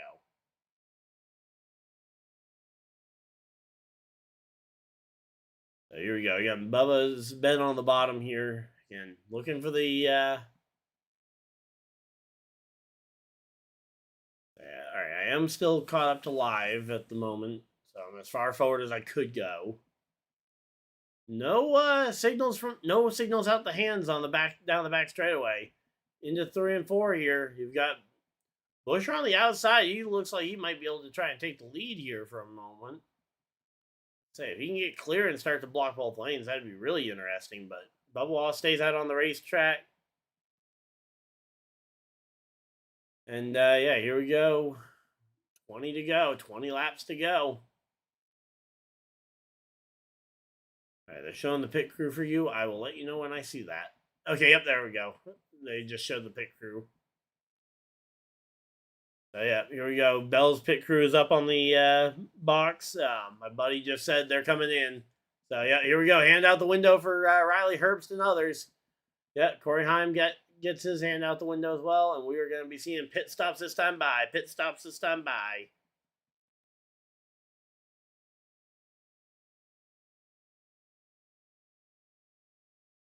And yep, here we go. 4 Toyotas, and that's it. Are you kidding me? Really? Only 4 the 4 Toyotas is all we got? Like, no Denny Hamlin coming to pit road, no Nemechek, no other Toyotas, really? Reddick in the 7th? Yeah, I know they were fairly spread out, but they were all in the bottom lane. Yeah, so I assume that the plan was going to be to have them all get together, but by pitting here, that way you could have a big group, because with only 4 cars, you're not going to get very far. And I say, with only 4 car, with a 4-car draft, you're going to have a really tough time trying to keep up with the pace of the field. Yeah, this is bad for the Toyotas. I don't really understand this strategy. Again, I initially was thinking, okay, if you get the Gibbs Toyotas and the 2311 Toyotas, yeah, if you'd had both the Gibbs and 2311 Toyotas, I mean, that would be 8 cars right there that you could get bunched right up. And I mean, even if 1 or 2 Gibbs cars couldn't join in, you'd still have more than 4 cars. But 4 cars on their own are going to get absolutely eaten alive out here on the track.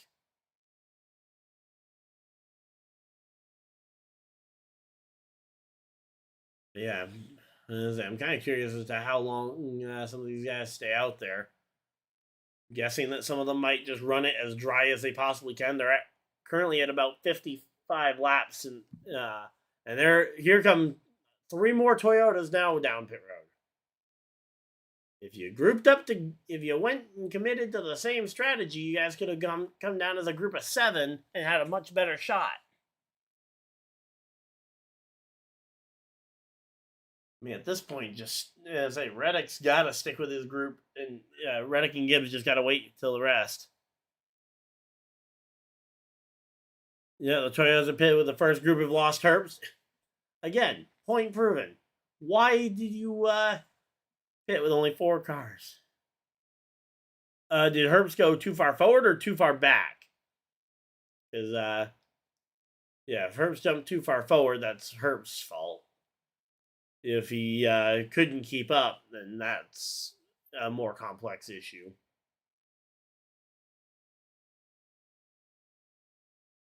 But yeah, again, right now, I'd say the fact that they didn't pit altogether just is absurd. Yeah, too far back. So yeah, I mean, that's again one of those things where you can't really drop back to go get him because, again, at this point the pack of cars is just too big, and you don't want to risk getting lapped. Now here comes a big group of cars to pit road. Kyle Busch stays out. Looks like mostly a Ford group here, leaving majority Chevys on the racetrack, although Ryan Blaney and Joey Logano are also on the track.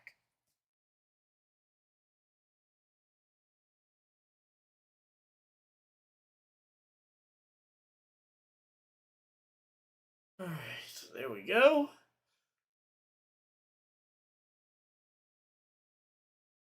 All right. So again, right now, Kyle Busch out in front of the field. He's got Ross Chastain and Hocevar to his inside. Looks like those two are going to pass him.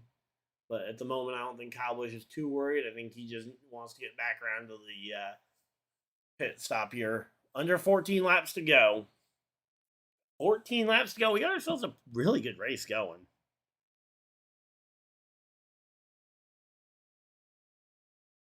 Gibbs got checked up so hard, yeah. Let's say, yeah, it's hard when you're the only Toyota in a group. Yeah, he thought about checking, but nah, changed his mind last minute. Yeah, hard to, yeah, it's hard to get away with doing that. And yep, here we go. Yeah, hard to get away with trying to come to pit road or thinking about it and then not committing. Really an all or nothing type situation. You kind of just got to either do it or you don't.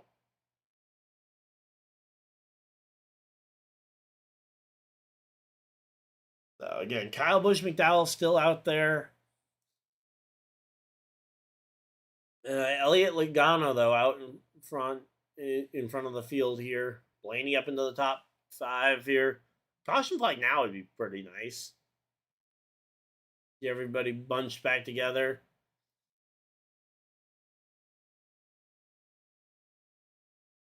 And here we go. Here comes the most of the. No, they're going to split in half again. Joey Logano and others staying out while others coming down. Toyotas have found each other. Okay, well, that's good. Hopefully they can. Hopefully they can all get together before too long. Because again, when you've been separated for so long, it makes it hard to get that thing back in rhythm. And at this point, you've lost a lot of time because you had less cars involved in your single file line. Here we go. Kyle Busch jumps out right in front of William Byron as the Hendrick cars come off pit road right behind Kyle Busch. So Logano McDowell still out in front of the field here.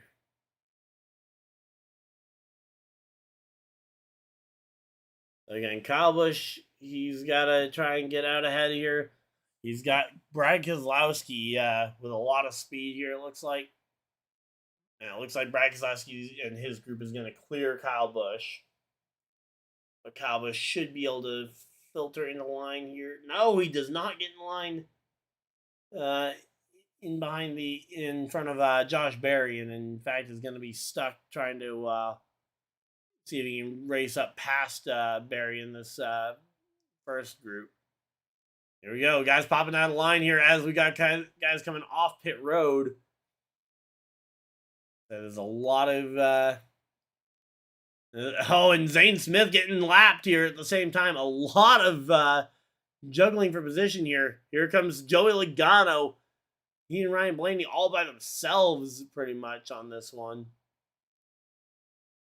There we go. Brad Keselowski going ahead and getting out in front of the field for a bit. Meanwhile, right now, Michael McDowell, the only car left that has not come to pit road, he is going to need a caution if he wants to make any sort of move here.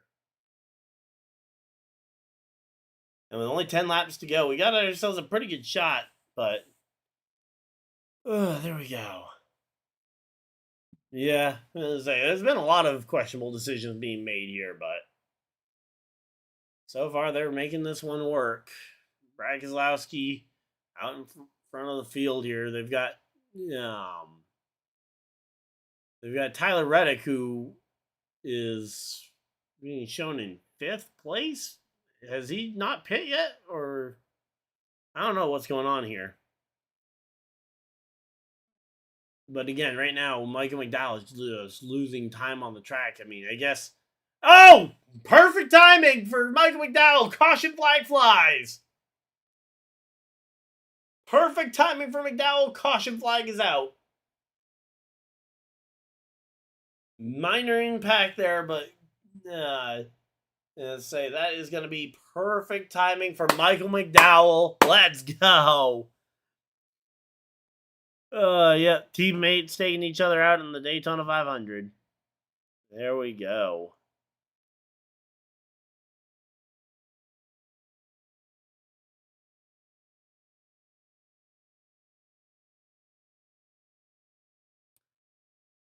And say McDowell hadn't pit yet.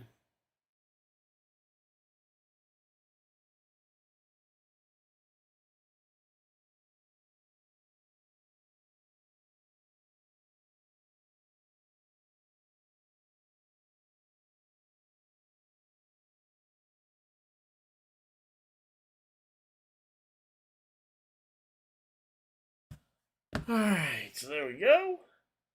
Alright, again, we are chilling out here. Hopefully everybody's having a good time. Heim turned Hamlin. Let's see. I mean, there was nothing Heim could have done there. I mean, he had Eric Jones all up his rear bumper. There was nothing Heim was going to be able to do in that situation. I mean, I'm all for blaming, putting the blame on somebody when it, especially if I feel like it's correct. But in that situation, Heim had Jones all over his rear bumper. There was nothing Heim could do.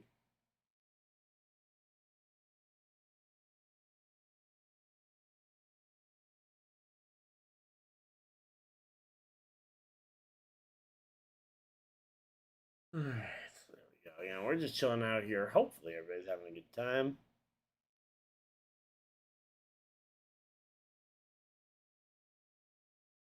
Man. Yeah, it's gonna be a tight. You know, we're going to have a short run to the finish, that's for sure. But can't push the pusher. Perfect example. Yeah, yeah. It's one of those things where, especially when you're all Toyota teammates, you need to be on. You need to be on it when it comes to keeping up with exactly how everybody's car is handling before you try and give them a push.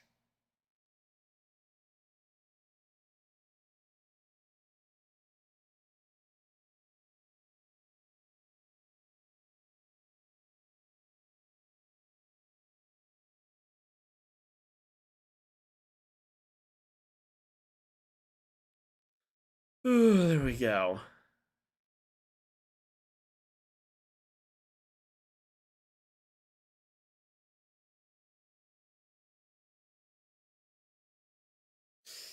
All right, yeah, we're just chilling out here. Hopefully, everybody's having a good time. Let's go ahead and check subscriber count and just see where we're at.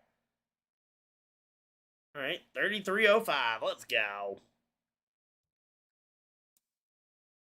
All right, so again, we're just chilling out here. As I say, we're under caution flag. I'm gonna actually, since we're under caution flag, at least gridlock's finally over. Oh yeah, I'm gonna go run upstairs, and I will be right back, guys.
right, there we go.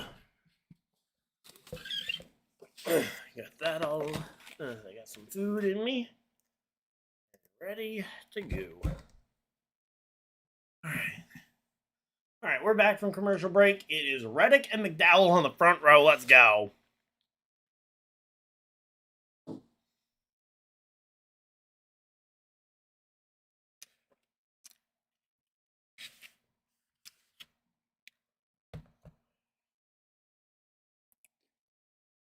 This run down to the checker is gonna be fun. Gonna be like 4 laps to go, something like that.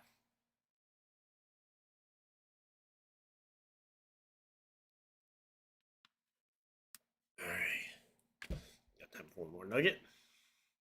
Yeah, Spire on the outside with the Hocevar too. Yep. Imagine Carson Hocevar gets the first win of his career here.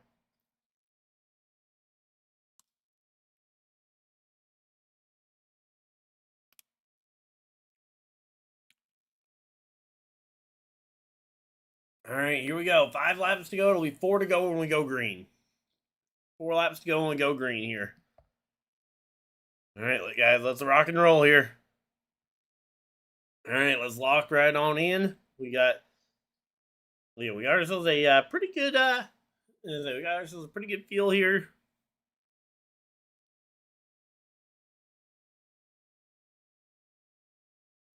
All right, here we go. Pace car is going to be off. Field in the hands of Michael McDowell in the 71 car and Reddick in the 45 car on the inside line. Here we go. Ready to go back racing? Green, green, green. Green flags out. We are racing here at Daytona International Speedway. Not quite overtime. Let's say 4 to go. 4 laps to go here. Let's see if we can make it 4 laps without a caution. That would be a miracle, given how this race typically goes.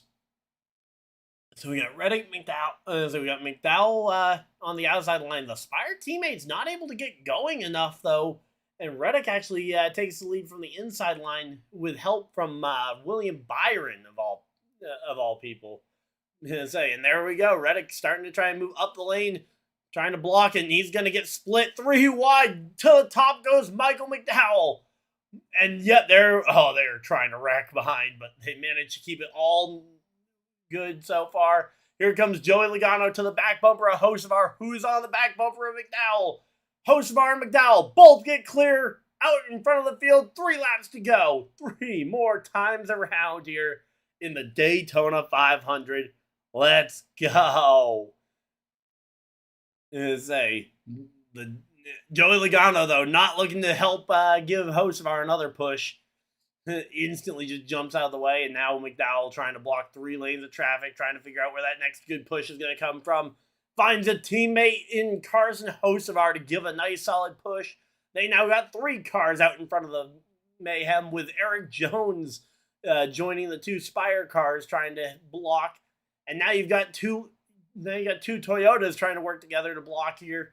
And Stenhouse has joined the mix here for the Daytona 500.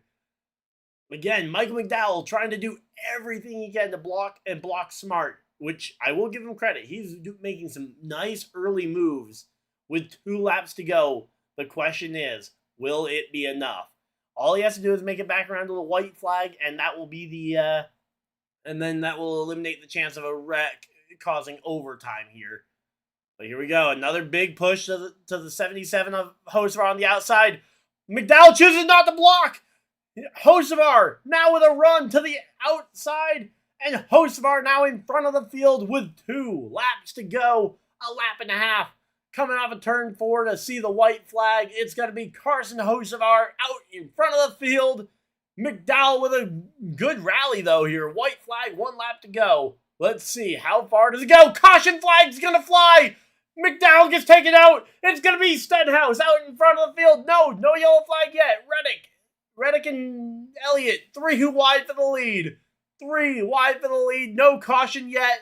The yellow flag is not flown quite yet. Chase Elliott is clear out in front. This is going to be Chase Elliott going on to win the Daytona 500 against all odds, it looks like. As yeah, he's got Zane Smith behind him, not a lot of energy. Here comes Tyler Reddick. One last shot. Can Tyler Reddick get it? Tyler Reddick, Chase Elliott, door to door. Riley Herbst gets turned. Chase Elliott goes around. Reddick is your Daytona 500 champion. Reddick over Stenhouse. Elliott gets turned mere moments before the start-finish line. What looked like a sure thing for Chase Elliott down the back straightaway turns into heartbreak for Elliott. I thought the yellow flag was going to come out there with the first wreck. Yeah, I thought there was no yellow flag. Not until the Chase Elliott spin happened. They threw the caution immediately with the Chase Elliott wreck, but whew, wow. I mean, I got to see another replay of that one, but that was, I feel terrible for Elliott fans. I know there's a lot of them. Trev, if you're still here, I really feel bad for you. I know you were rooting for a Chase Elliott win, but man, glad to see he's out of the car, but man, yeah, Reddick with an I thought for sure once Elliott had the lead there, I didn't think there was going to be a run there. Yeah, Michael Jordan gets a Daytona 500 win with Tyler Reddick. And there it is, Tyler Reddick sliding through the infield with the Chumba Casinos number 45 car. Yep, the first non-Joe Gibbs Toyota to win a Daytona 500 in history. And actually, only the second different car number to win a Daytona 500 for Toyota. Because Denny Hamlin's the only other Toyota to have won a Daytona 500, so. Man, that was insane. But good job, Tyler Reddick. Again, Stenhouse, Logano, Elliott, Kozlowski. As per usual, though, if you guys just came for the reaction to the race, of course, the race is over, and I will see you guys next week. I will not be around for the truck race. I should be here, though, for Xfinity and Cup. So for the NASCAR Xfinity Series race and then for the NASCAR Cup Series, we should be here next week for the Atlanta Motor Speedway race. Next Sunday is going to be another close one. I don't know what my schedule is going to fully be there, but I will be doing everything I can to be here for that. But again, if you guys are going to be heading out, I hope you guys have a great day. As per usual, we will go through the full finishing order, as unofficial as it is certainly going to be, given all the circumstances. But, yeah, so, all right, let's go ahead and just start again. Tyler Reddick, Stenhouse, Logano, Elliott, Kozlowski, the top 5. Zane Smith coming home 6th. 7th is going to be Chris Buescher. 8th, Riley Herbst. 9th, Josh Berry. And rounding out the top 10, Bubba Wallace getting the top 10 there. There we go. All right, and then moving on to 11th, we got Noah Gragson. 12th is William Byron. 13th, Daniel Suarez. 14th is going to be where we end up finding Ty Dillon. 15th, Kyle Busch. The pole sitter comes up short once again. Kyle Larson in 16th. 17th for Cody Ware. 18th, AJ Allmendinger. 19th, Carson Hocevar. And running out the top 20 will be Ross Chastain. Here we go. I'm just going to throw this in a side-by-side box so I can hopefully read that. But yeah, why they got to do my boy Carson like that? Yeah. It was a really tough one. It was a really tough one this week to try and predict because, yeah, it was insane. Happy NASCAR let him race back to the line. Yeah, again, it was one of those things where I wasn't sure if they were going to or not. But yeah, so then we had Eric Jones 21st. 22nd is where Michael McDowell comes home after that crash. 23rd is going to be Ty Gibbs. 24th, Cole Custer. 25th will be Ryan Preece. 26th will be where we find John Hunter Nemechek. 27th is where Ryan Blaney cycles out after all this. 28th for Corey Heim. 29th will be Jimmy Johnson. And rounding out the top 30 will be Shane Van Gisbergen. And 31st is Denny Hamlin. 32nd, we get Casey Mears. 33rd, Connor Zilic. 34th will be good old Austin Cindric. 35th is where we find Christopher Bell. 36th will be Chase Briscoe. 37th, we find Austin Dillon. Justin Allgaier will come home 38th, 77 laps off the pace. Todd Gilliland comes home 39th.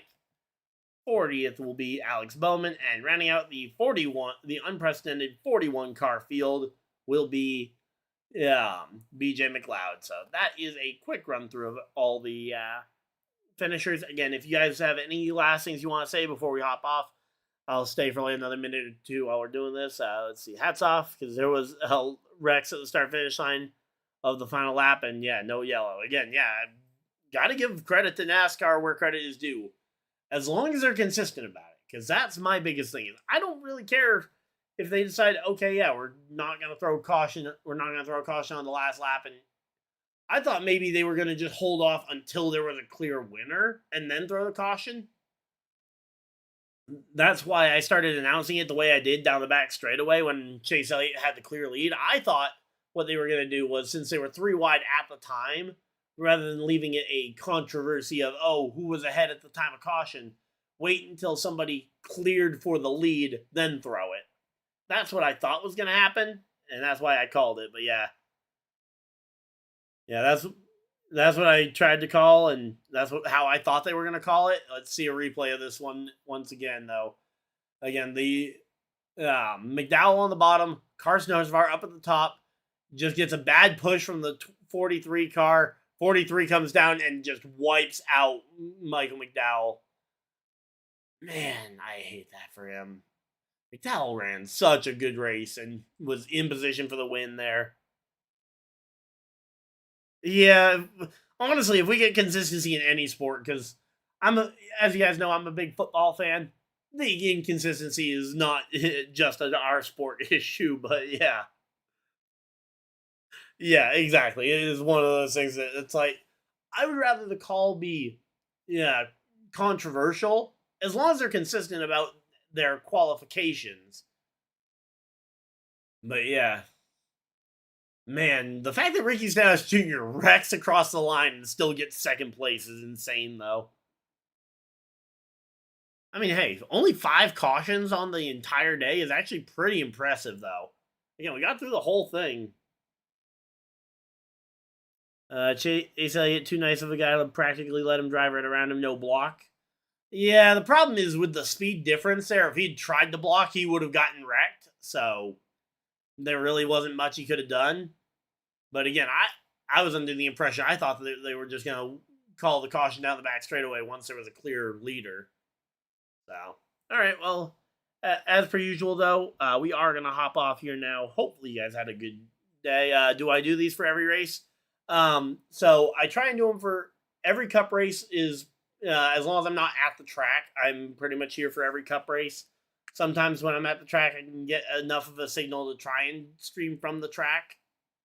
But most every cup race, and then Xfinity and truck races, when I'm available, I will try and do them. But just, I do work a full-time job, so I'm not available for every truck or Xfinity race necessarily. And when my local dirt track starts up, I head to the dirt track on Friday nights. But outside of that, yeah, I'm here pretty much every single week. So again, we'll be back next week. I'm not going to be off work in time for trucks next week at Atlanta, but we will be here for both the Xfinity and the for the O'Reilly Auto Parts Series and Cup Series races next week at Atlanta Motor Speedway. So hopefully you guys will enjoy, and I will see you guys in the next video.